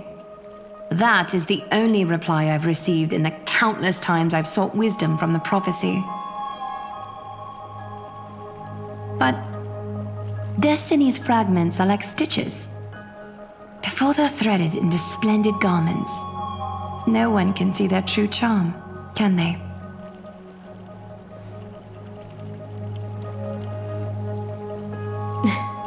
Aglaya has always been troubled by the divine duty she must bear.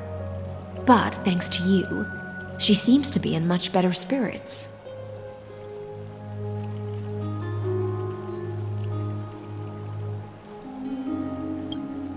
Just as she knows how the spinning wheel trembles, I can sense the smallest changes in the damp air. As for whether we know each other well, I've swum beside her since she was a child. Most of the time, I can understand the whispers in her heart. For those words she was too shy to say herself, I'll raise a glass to you on her behalf. Now, I leave this bath chamber to you. Rest well and prepare yourselves. After all, every time we drink and talk could be the last celebration we have in this life. Miss High Sealance has given us the bath chamber. It seems she really does do whatever she wants.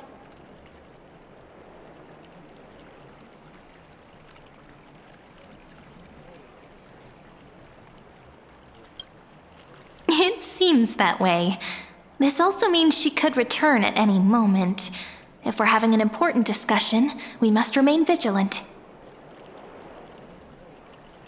So, let's seize the opportunity and report our current progress. We don't want to keep everyone beyond the sky waiting.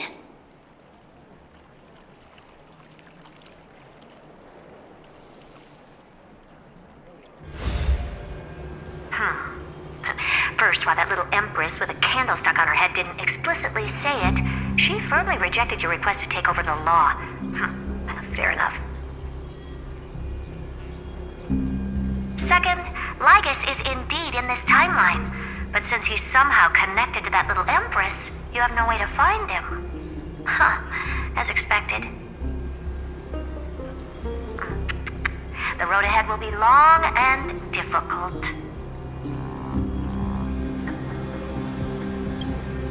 It's all just a guess.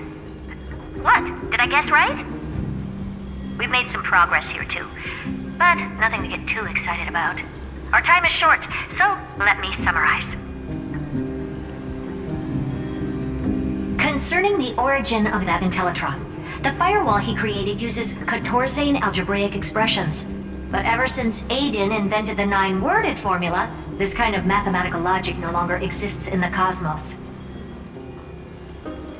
Lygus is definitely connected to the Genius Society, so stay alert.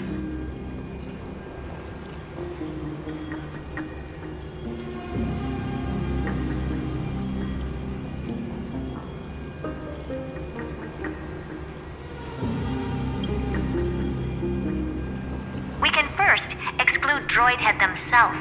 They specialize in minding their own business and wouldn't intervene personally.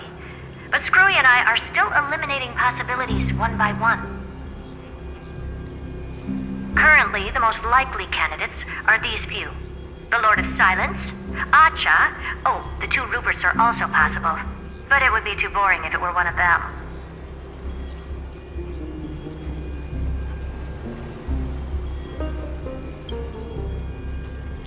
We also have the same suspicions for now, but further verification is needed.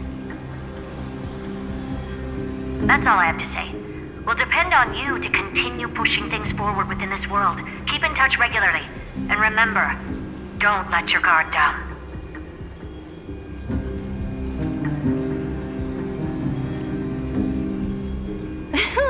Madame Herta is a real whirlwind. Well then, let's use the banquet Aglaya mentioned as our next starting point. Ceridra's trusted followers should all be present at that time.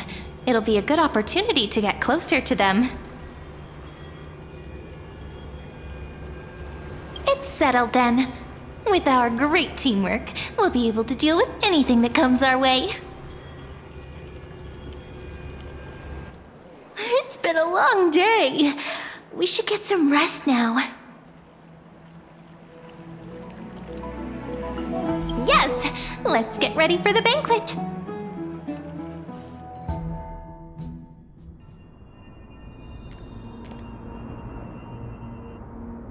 Look, the venue's right ahead.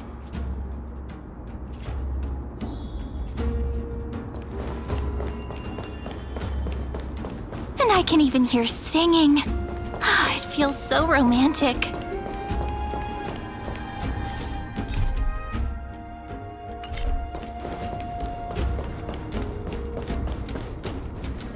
Honored guests, wait here for a moment. You must surrender any personal belongings you have on you before entering the venue.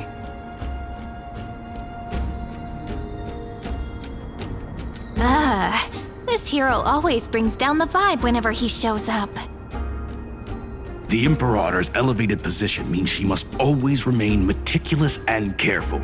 Please do as I say, guests. It would avoid any unnecessary misunderstandings. I get that you don't want people to bring outside food into the banquet, but is it really necessary to confiscate the books and quill pens? Even a quill pen can become a deadly weapon in the right hands. I'm asking for all your items. All, Miss Cyrene. Your belongings will remain safe. They will be looked after appropriately by dedicated staff. Looked after appropriately? Dedicated staff? Talk about a vague choice of words.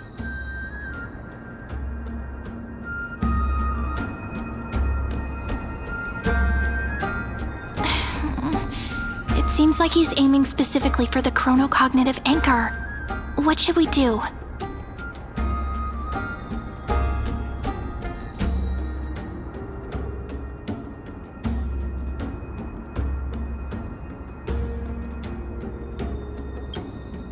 Nice! You read my mind.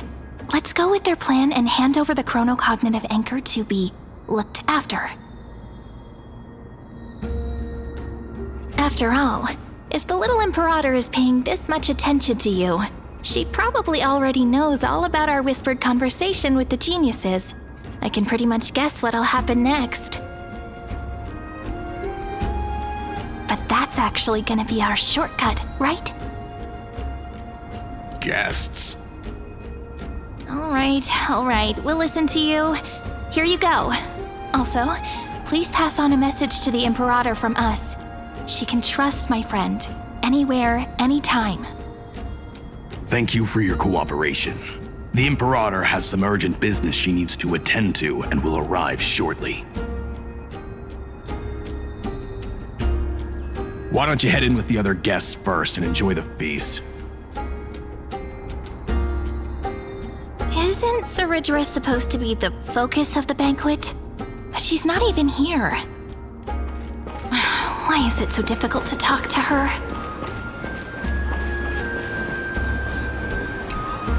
Aggie, if you can't get used to the honey brew, we will go ask for a pot and cook some oatmeal for you. No need for that. This banquet is just too loud. And nothing and no one here is interesting. I just don't really want to be here. Lies!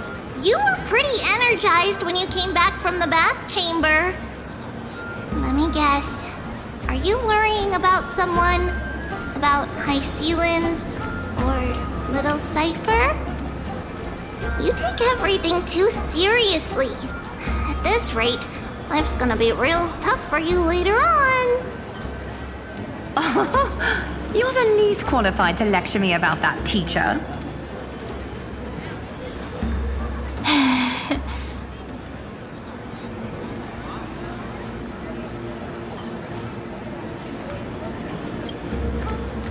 Dear guests, are you here for us? I mean, are you here for Treeby or Aggie? No. I'm just wondering whether you've seen the Imperator. The Imperator? No, we haven't. Our sovereign has always acted however she pleases. Though she gave us ranks, she'd never tell anyone her whereabouts. Perhaps the only thing she tolerates are chess pieces.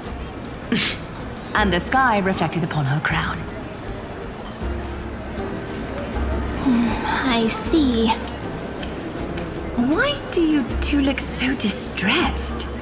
That's not what the Deliverer should look like. Why don't we have a toast? While we still have time for pleasure. Here. To the destinies and sacrifices of the next millennium. Then we will toast to the tomorrow that will set fate free!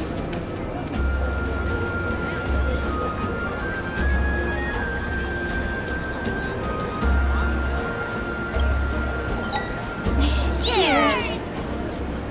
Actually, there are so many people. We wouldn't be able to find the Imperator even if she were here. I know. Let's look for seats that are raised up higher than others.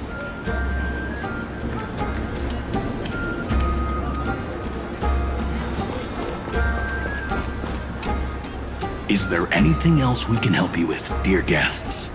Or do you want me to recount the great Imperator's heroic deeds? Hey, Labinas. I managed to get some honey brew that the scholars hid in the cellar. Wanna try it?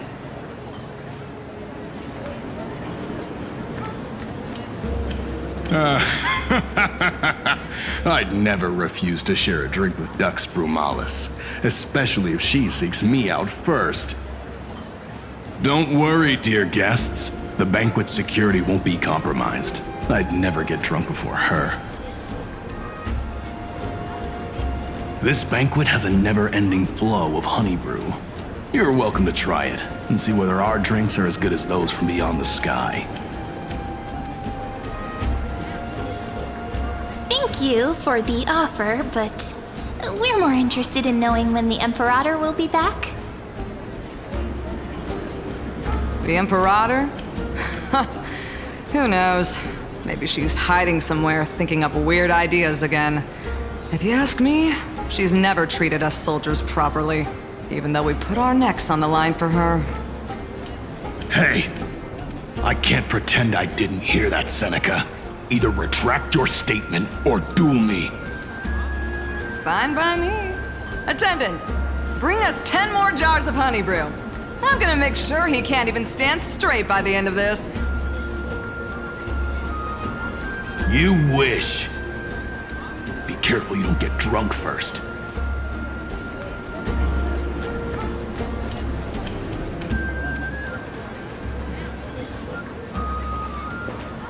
Attendant, bring— You wish.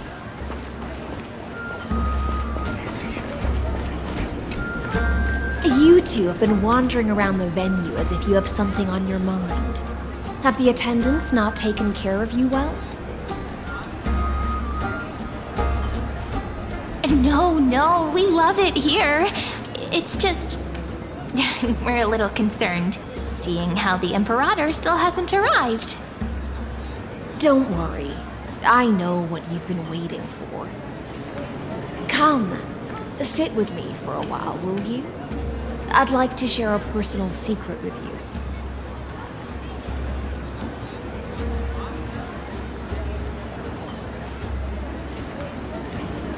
See here? This is Fagusa's dew of divine blood, the sweetest of all the 12 bottles. On the night before such a historical event, I'd like to share this marvelous drink with the Deliverer. Doesn't this count as bringing in outside food? I knew that security check was targeted at us. What's the matter, guests? Oh, we're simply overwhelmed by such an honor. Are you worried that I might have poisoned the dew? Well then, let me prove my innocence.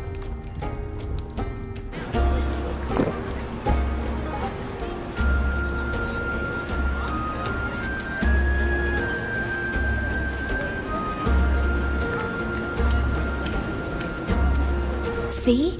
It's completely safe. I feel like Miss Hysealins wants to talk to us about something. Why don't we go along with her for now?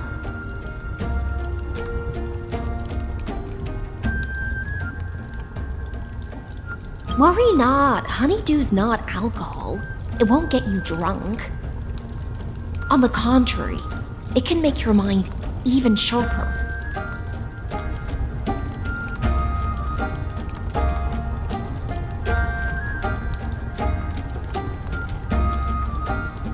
Please, have a taste. Would you like some too, little Sierra? I can drink it myself.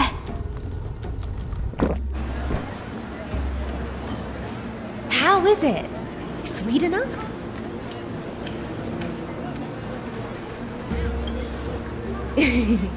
As long as you like it. Calm at times, tempestuous at others. That's the taste of the ocean. It'll do you good to understand Fagoos's fickleness before we set off to face their waves. Just like how you're about to understand the secrets within this dew. Now, please turn around. Very, very quietly. Don't make a single noise.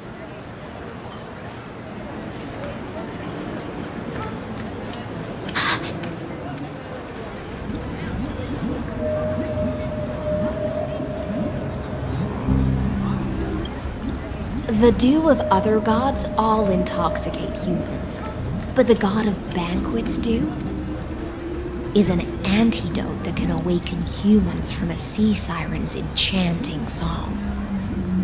Since the start of this banquet, all the guests have been under the spell of my song. None of them can see the Imperator and that Fioros. But you two, I wish for you to see the truth. Is this also what the Imperator wants? This is my personal request. I can't bring myself to trust that Fioros. The Flame Chase army changed after he descended with Orynyx's divination and brought the prophecy of the stars to Akuma. His seductive whispers harbor something malicious within and will ensnare those of us blinded by ambition. You are the deliverers of the prophecy and know about him far more than I do. Perhaps only you can find traces of the truth from his actions and words. Then we can show the Imperator the right path forward. Oh, but isn't this acting behind her back? Amphorius has become far too weak. Even heroic actions protecting her from harm must be conducted under the water's surface. I am the Imperator's blade, and I must clear the way for her while remaining concealed in the torrents. Then, ensure I'm pointing my sword towards the true enemy. Can you promise me something, Miss Hysealins? Ask away. My friend has in fact come here to stop that villain's evil scheme. Our goals are aligned. But as to the decision the Imperator must make, she has no wish to transgress her authority. We just want to tell her everything we know. I believe the Imperator will be able to tell right from wrong. I never doubted your loyalty. I'll pass your words faithfully on to her. Provided we can gain the advantage in this tug of war, that is.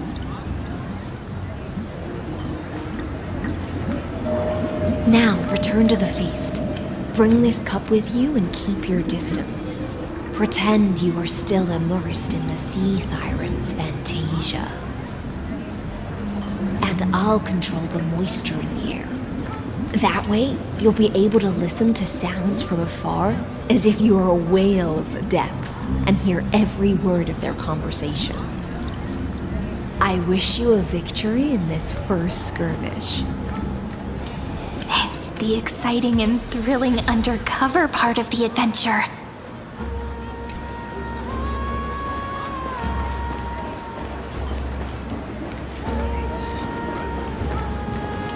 Let's mingle in the crowds here. Relax.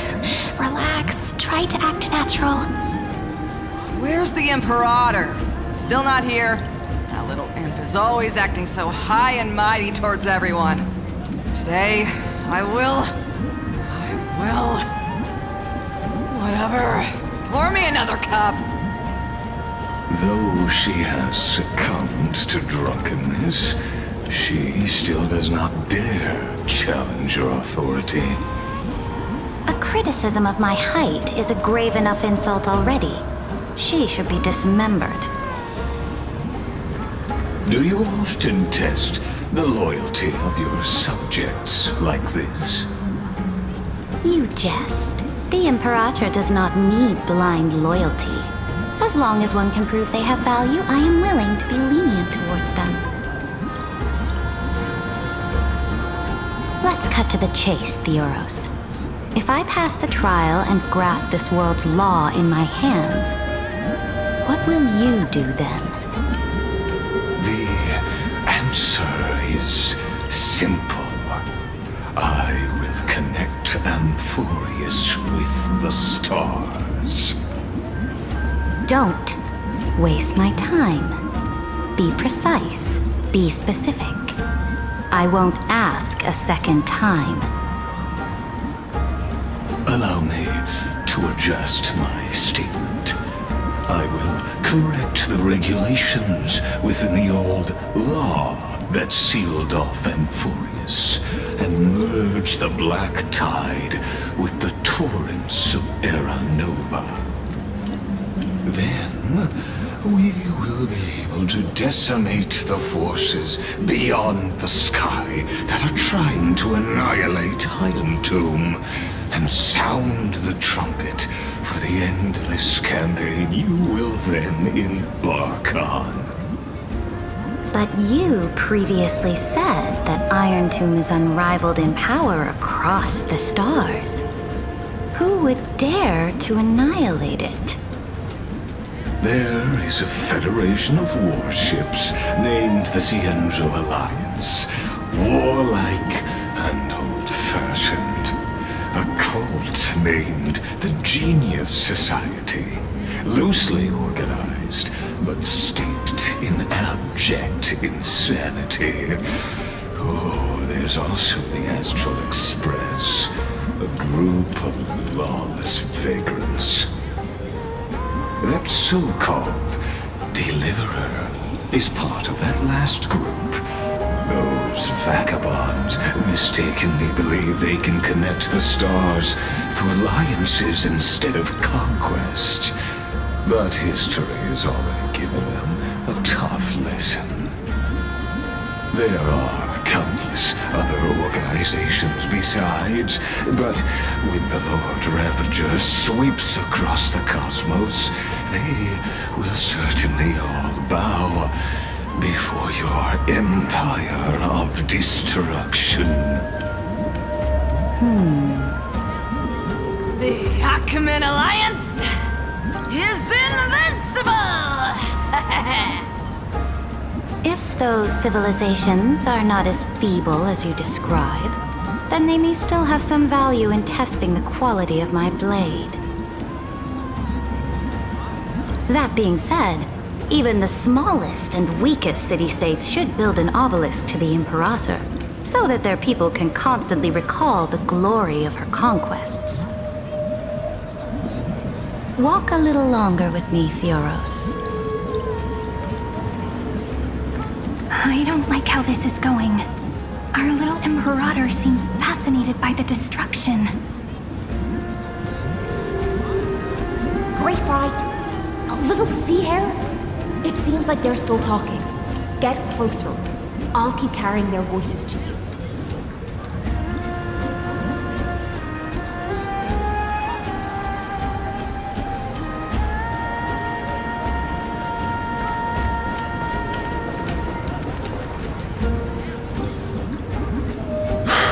What a difficult situation.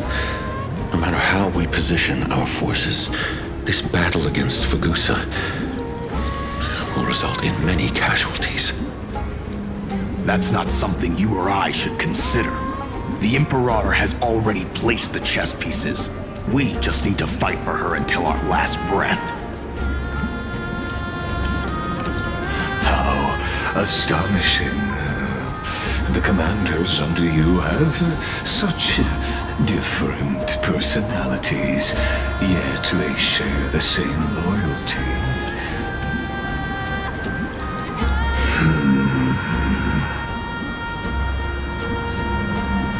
He's looking this way. Quick, do something and pretend we can't see them.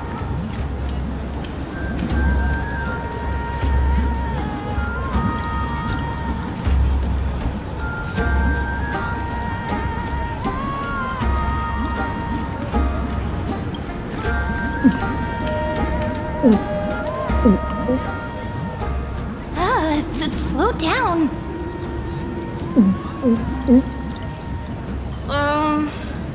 Are you okay? What's the matter?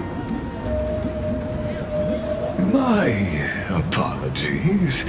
I was just checking whether everything was fine with those two distinguished guests of yours. And it seems like all is well. Let us continue our previous conversation regarding the soldiers fighting for you. Are they aware of the price they must pay for the trial of law? If I recall correctly, you've already lost a bout against Talanton due to offering insufficient sacrifices. You dare mention my name alongside the word lost? Forgive my transgression, great Imperator. Watch your words and actions. All you need to know is that my victory in the trial is guaranteed. Even without the trial of law, they've already sworn to give their lives for my conquest. So tell me, if everything happens according to our agreement, how would you recommend I deal with that deliverer? Good question. Do not let her fool you. That woman from beyond the sky contains a seed of ruin within her body.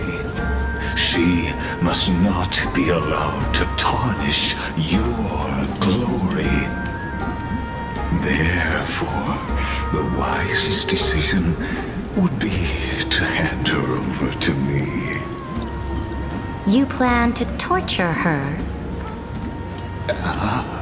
Calling it experimentation would be more appropriate.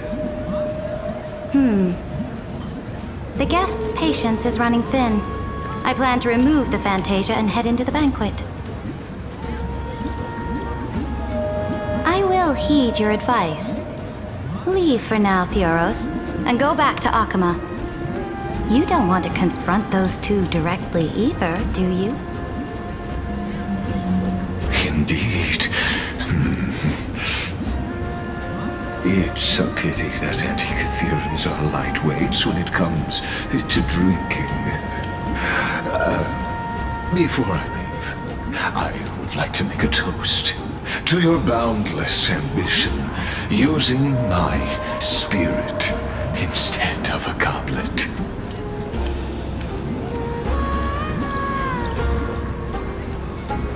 As I expected, that Theoros' schemes have been revealed. Thank you for your bravery, guests. It's time for me to dispel the Fantasia.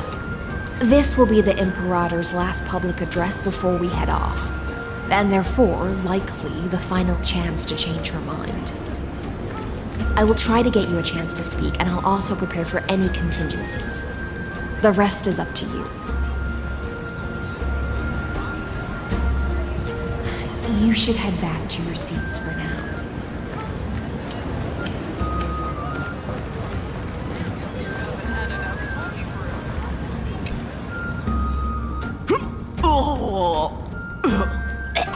This honey brew sure wears off fast.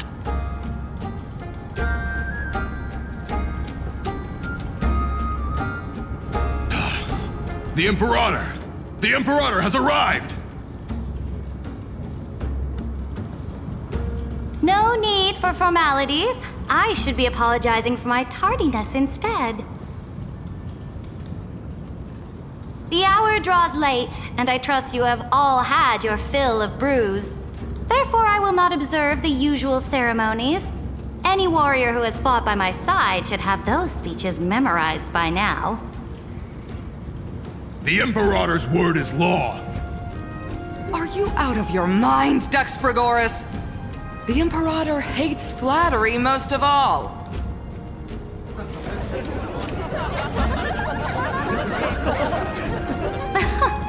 A joyous atmosphere is a better fit for showing me your resolve.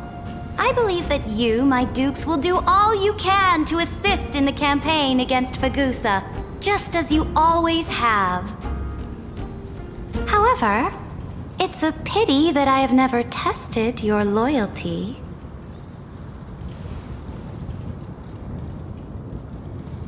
What does she mean? The purpose of tonight's banquet is not to raise our morale, but to establish which allies our alliance can actually trust. And sever the heads of the traitors as a toast to all before we march. Yes, some among us have discarded their vows in order to foment vile conspiracies. Now listen! These traitors are standing right here in broad daylight.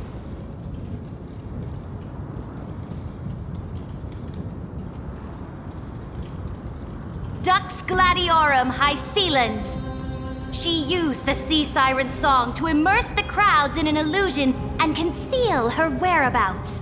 She then worked with those from beyond the sky to spy on confidential matters, hoping to rob the core flame by force and harm me, the Imperator!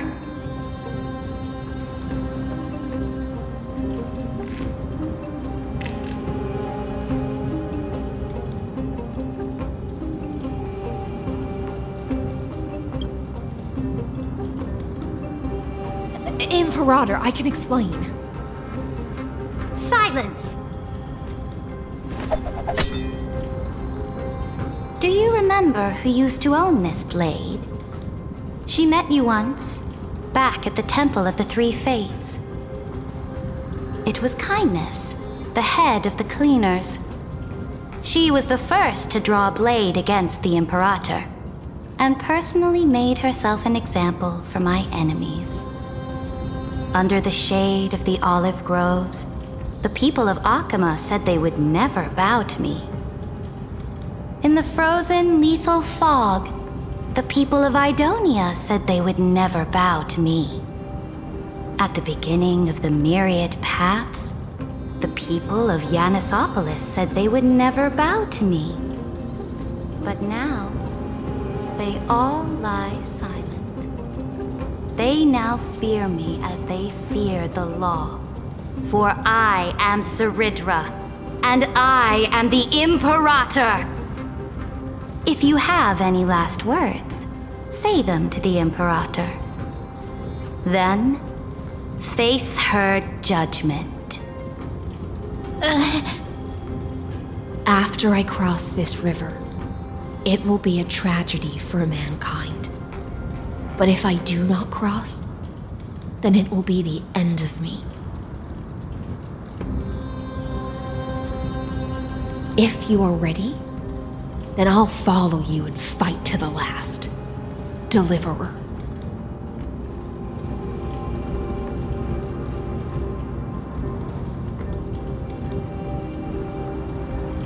That's right, friend. Now, use your identity and add in a bit of experience and charm and testify to the Imperator as we promised.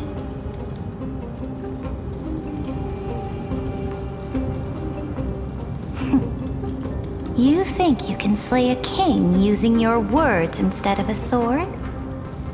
I'll have it. Show me me the weight of rhetoric from beyond the sky. Will it weigh heavier than 3 human lives? Let's try to watch our words carefully.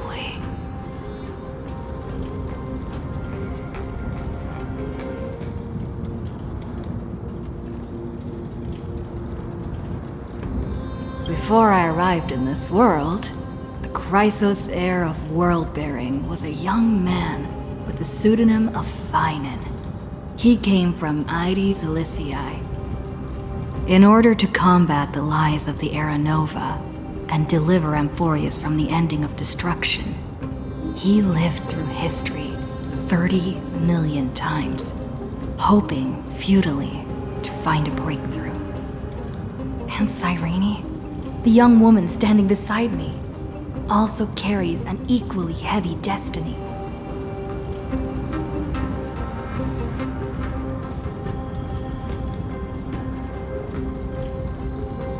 Lygus is not a guide at all. He doesn't care about Amphorius, and cares even less about your glory and campaigns. The only thing he cares about is completing the Amphorian experiment, making sure Iron Tomb is born into this world, and using it to utterly destroy the Cosmic Order. He will most certainly betray you. When that time comes, all of us will be ground to dust by the destruction.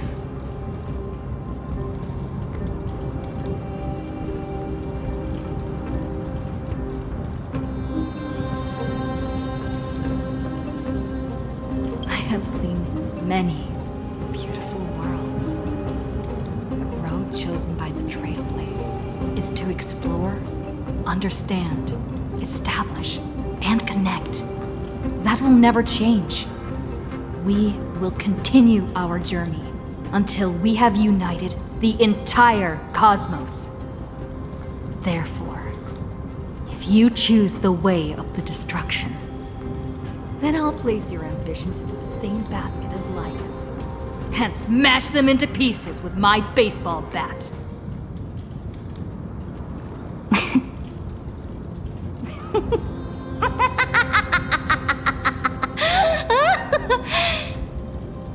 That was truly a chaotic speech.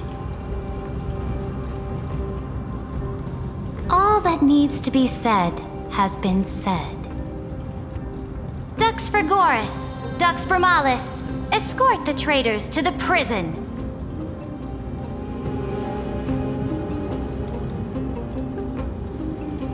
Before the next entry hour, I will give them an end befitting of their betrayal.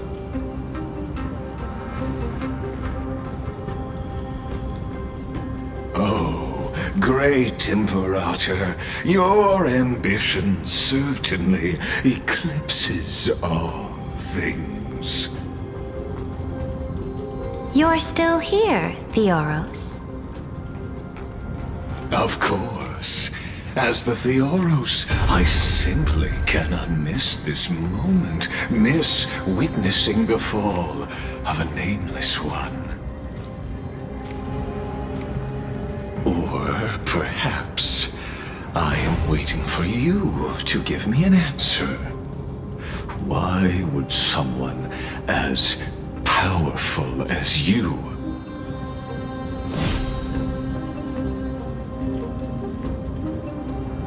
use such a clumsy excuse as imprisonment to ensure the Deliverer's safety?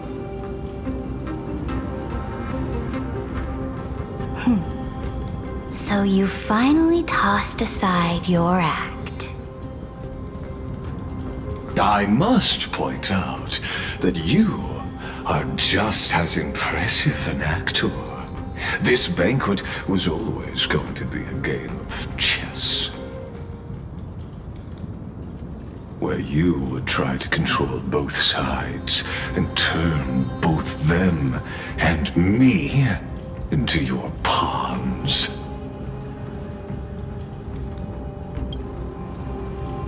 That's right. That little Imperator never trusted anyone. She was always trying to see which side had more sincerity.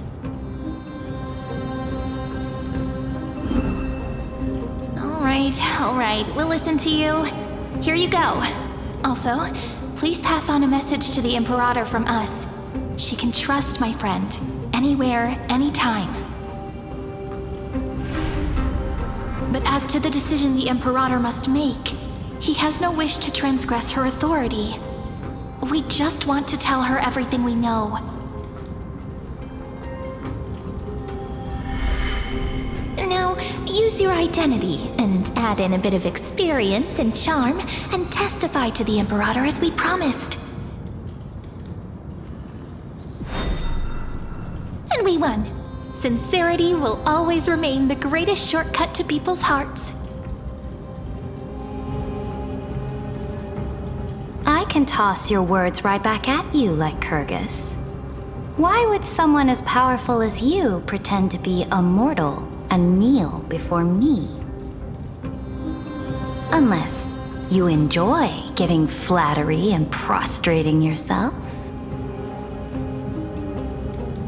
You are mistaken. I am only trying to ensure the experiment's autonomy, meticulousness, and perfection, thus avoiding any unexpected outcomes. A forceful intervention will only create larger errors, reduce efficiency, and introduce ugliness. Had you fulfilled your promise of giving the law to me and completing the Aranova, then the Amphorius would not have deviated from destiny's course. Oh, but you broke your promise. What a pity.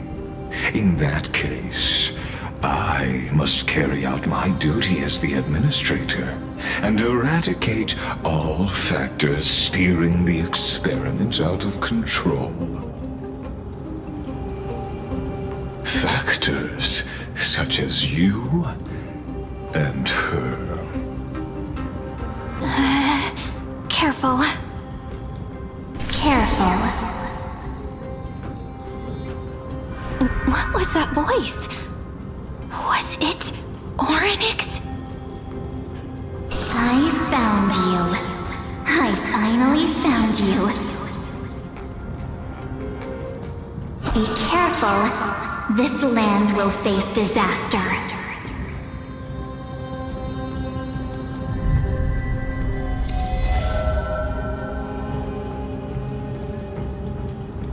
The time of judgment is nigh, my lady.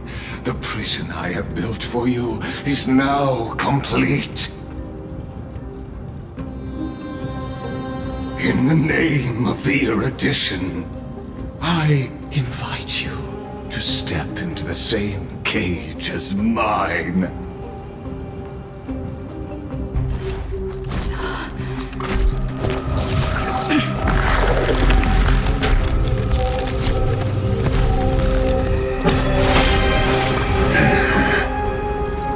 What's the meaning of this, Imperator?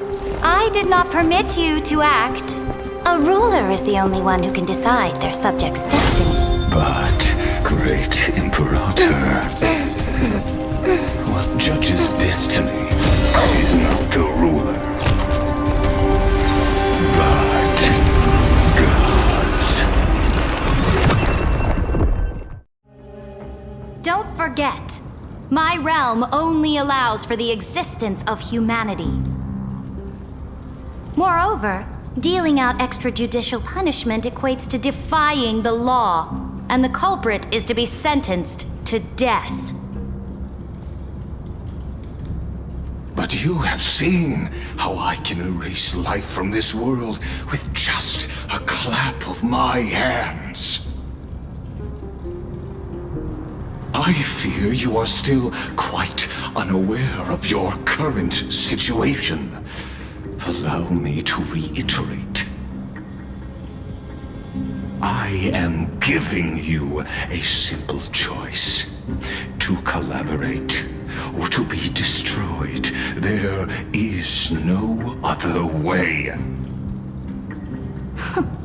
Shameless behavior. If that were true, you would have killed me long ago. You, in fact, cannot kill me. I guessed it the first time I beheaded you. Because of the law, you cannot be completely destroyed. And the same is true of the Chrysos heirs.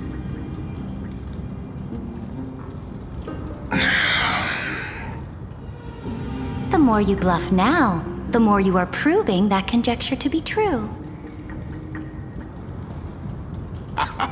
What magnificent foresight! I once regarded this precious quality of yours as a sure sign of my ultimate victory. But now, I have to admit that I made a mistake. Yet, as a mere mortal, how will you contend against the Theoros? We are both slaves to hubris. But do you know what differentiates us, Lycurgus? I will never be blinded by my pride. If I wish to break the scale's balance, I only need to appeal to external forces and use them for my own ends.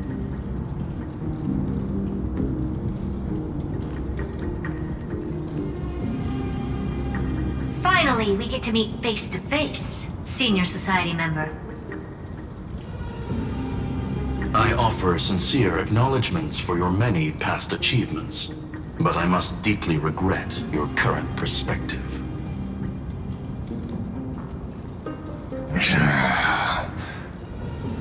Trust me when I say that you aren't the only one feeling regret right now, Screwlum. So you two are the allies from beyond the sky the Deliverer spoke of, and why she demanded the divine authority of law.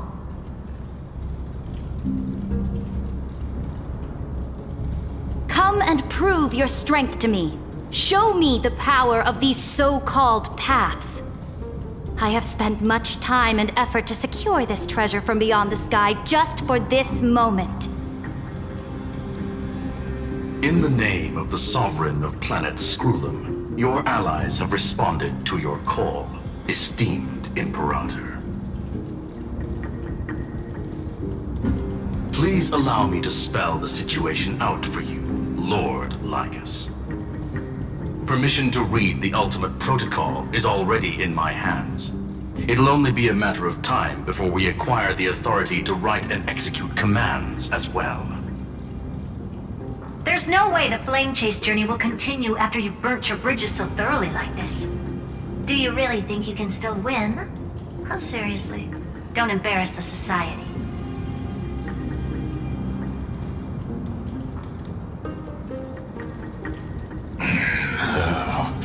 I understand that a near zero possibility does not equate to zero.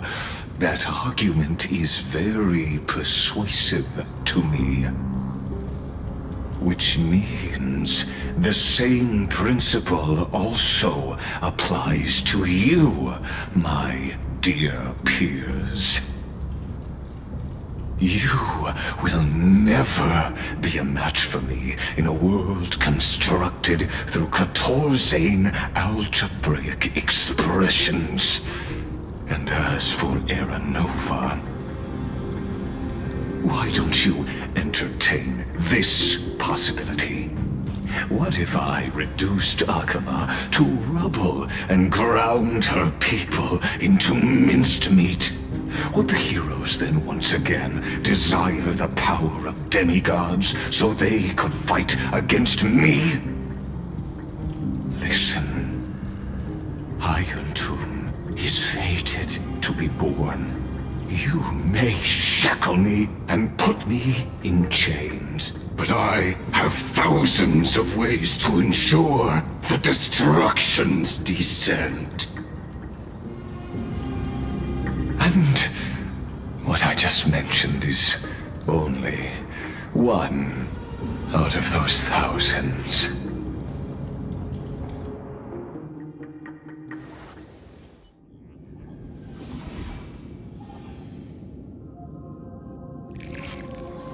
This is the place outside the legends?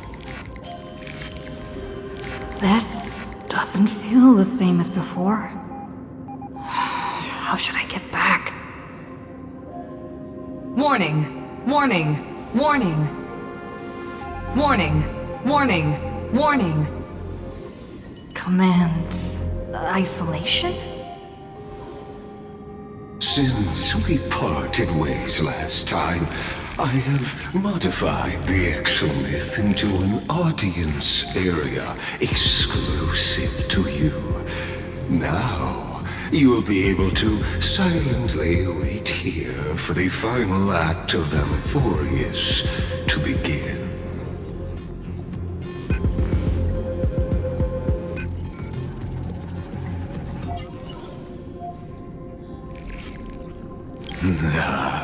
It seems you have already forgotten. We can't hurt each other in this place. This could, in fact, be a wonderful opportunity for you. From the audience's perspective, you may better observe the workings of the erudition at a macroscopic level. In this place where time flows far slower than within Amphorius, you will witness the end of that world's saga.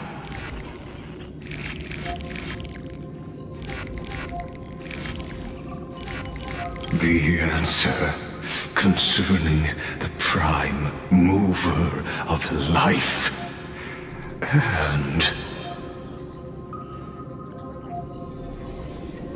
the total destruction of the erudition.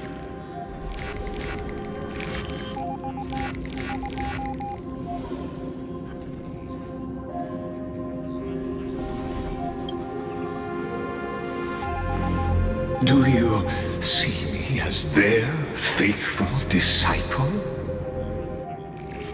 I am certainly not. I have tried so hard to ensure Iron Tomb's birth, just so that I can correct the error named erudition that humanity crafted with their own hands.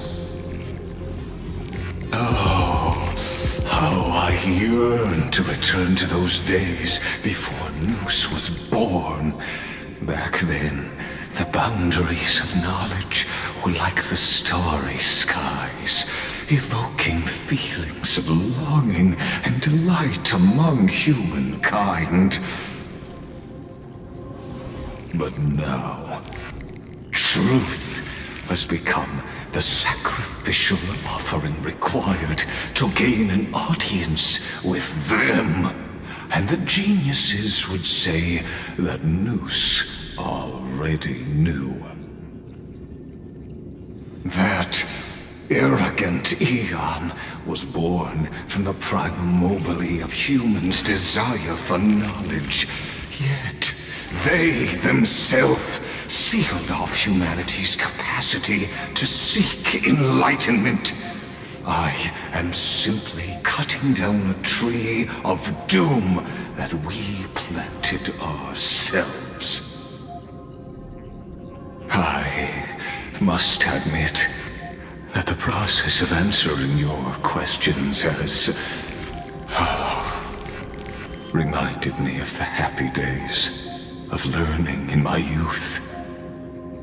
However, it is a pity that my true form must now descend into Amphorius to deal with the accident that arose because of you. But But you won't have to wait long. When the curtain falls, you'll surely understand mine and Amphorius's ardent wish. Where time flows slower than within Amphorius? If Lygus spoke the truth, then I don't have much time left. But how can I get out of here? Can you hear me? Little one! Is that Herta's voice? Warning! Warning! Warning! Hurry up! Put some speed into it! I can't keep this up for much longer! That old Intellitron overlooked one little detail, and Screwy and I finally found an opportunity. Let's keep it short. While you were gone, well, in those few years, Amphorius... Yes, time dilation, resulting in an uneven flow. Don't you know this already?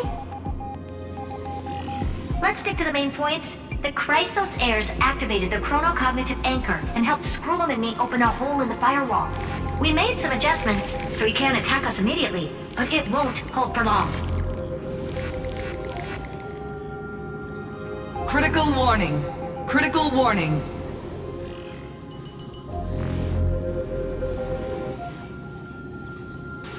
Time is running out. Here's the conclusion.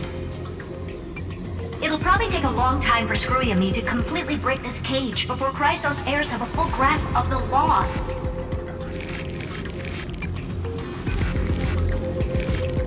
To be safe, we'll continue to launch side-channel attacks on the system to give you opportunities to escape. You need to seize these opportunities. So start moving, and find a way to pull off a magnificent jailbreak. We detected another path's influence.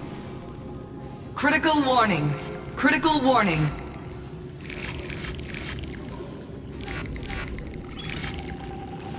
Its power is strong.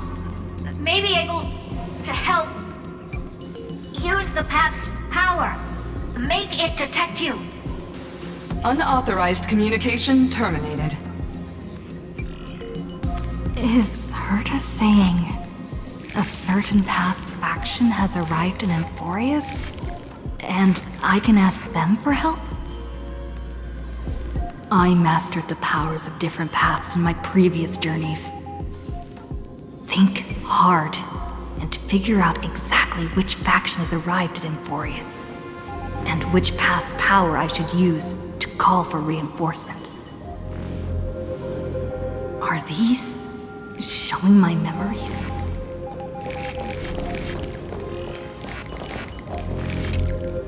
With the Stellaron in my body, I woke up at the Herta space station and gained the power of the destruction. A world that'll give rise to a Lord Ravager would definitely draw the attention of the destruction. The Stellaron in my belly is gonna be super useful. But what if I end up pulling in the Antimatter Legion or the Annihilation Gang? Can they really help?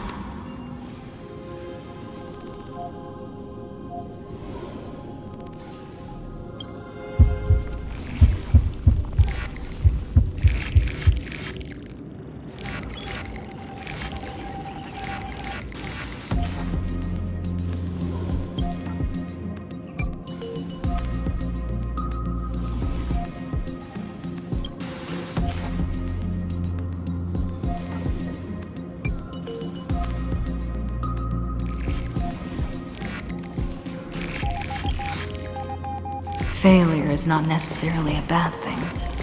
This power wasn't gonna call up anyone nice after all.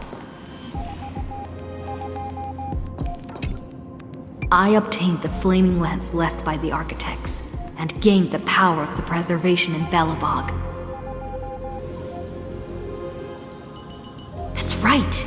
No matter how far away a planet is, the IPC is guaranteed to pay attention, as long as there's a business opportunity. Isn't Amphorius a pristine and untapped market? Besides, even if I can't call up my friends from the IPC, the architects and the nomadic miners should be able to help too. There are definitely cities and ores in this world.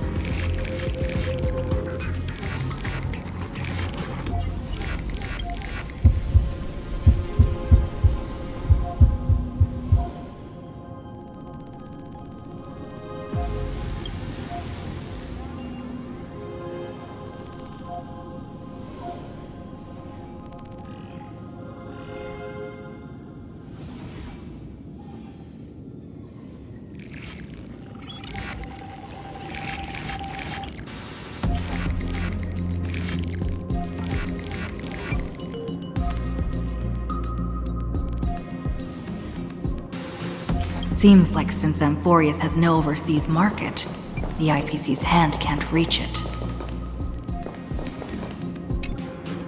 I received the Watchmaker's hat in Penacony and declared war against the Order, then gained the power of the Harmony. That's right! The benevolent family must still remember me for saving them. Their music echoes throughout the stars, and they'll definitely want to help. Come, dear hat. I've put you aside for quite a few chapters already. Sing with Clocky. The world is in harmony and the stars shine bright.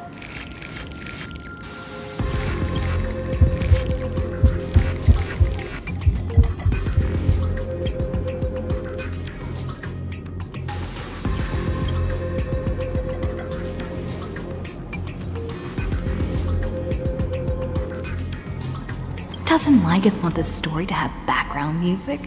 He has such terrible taste.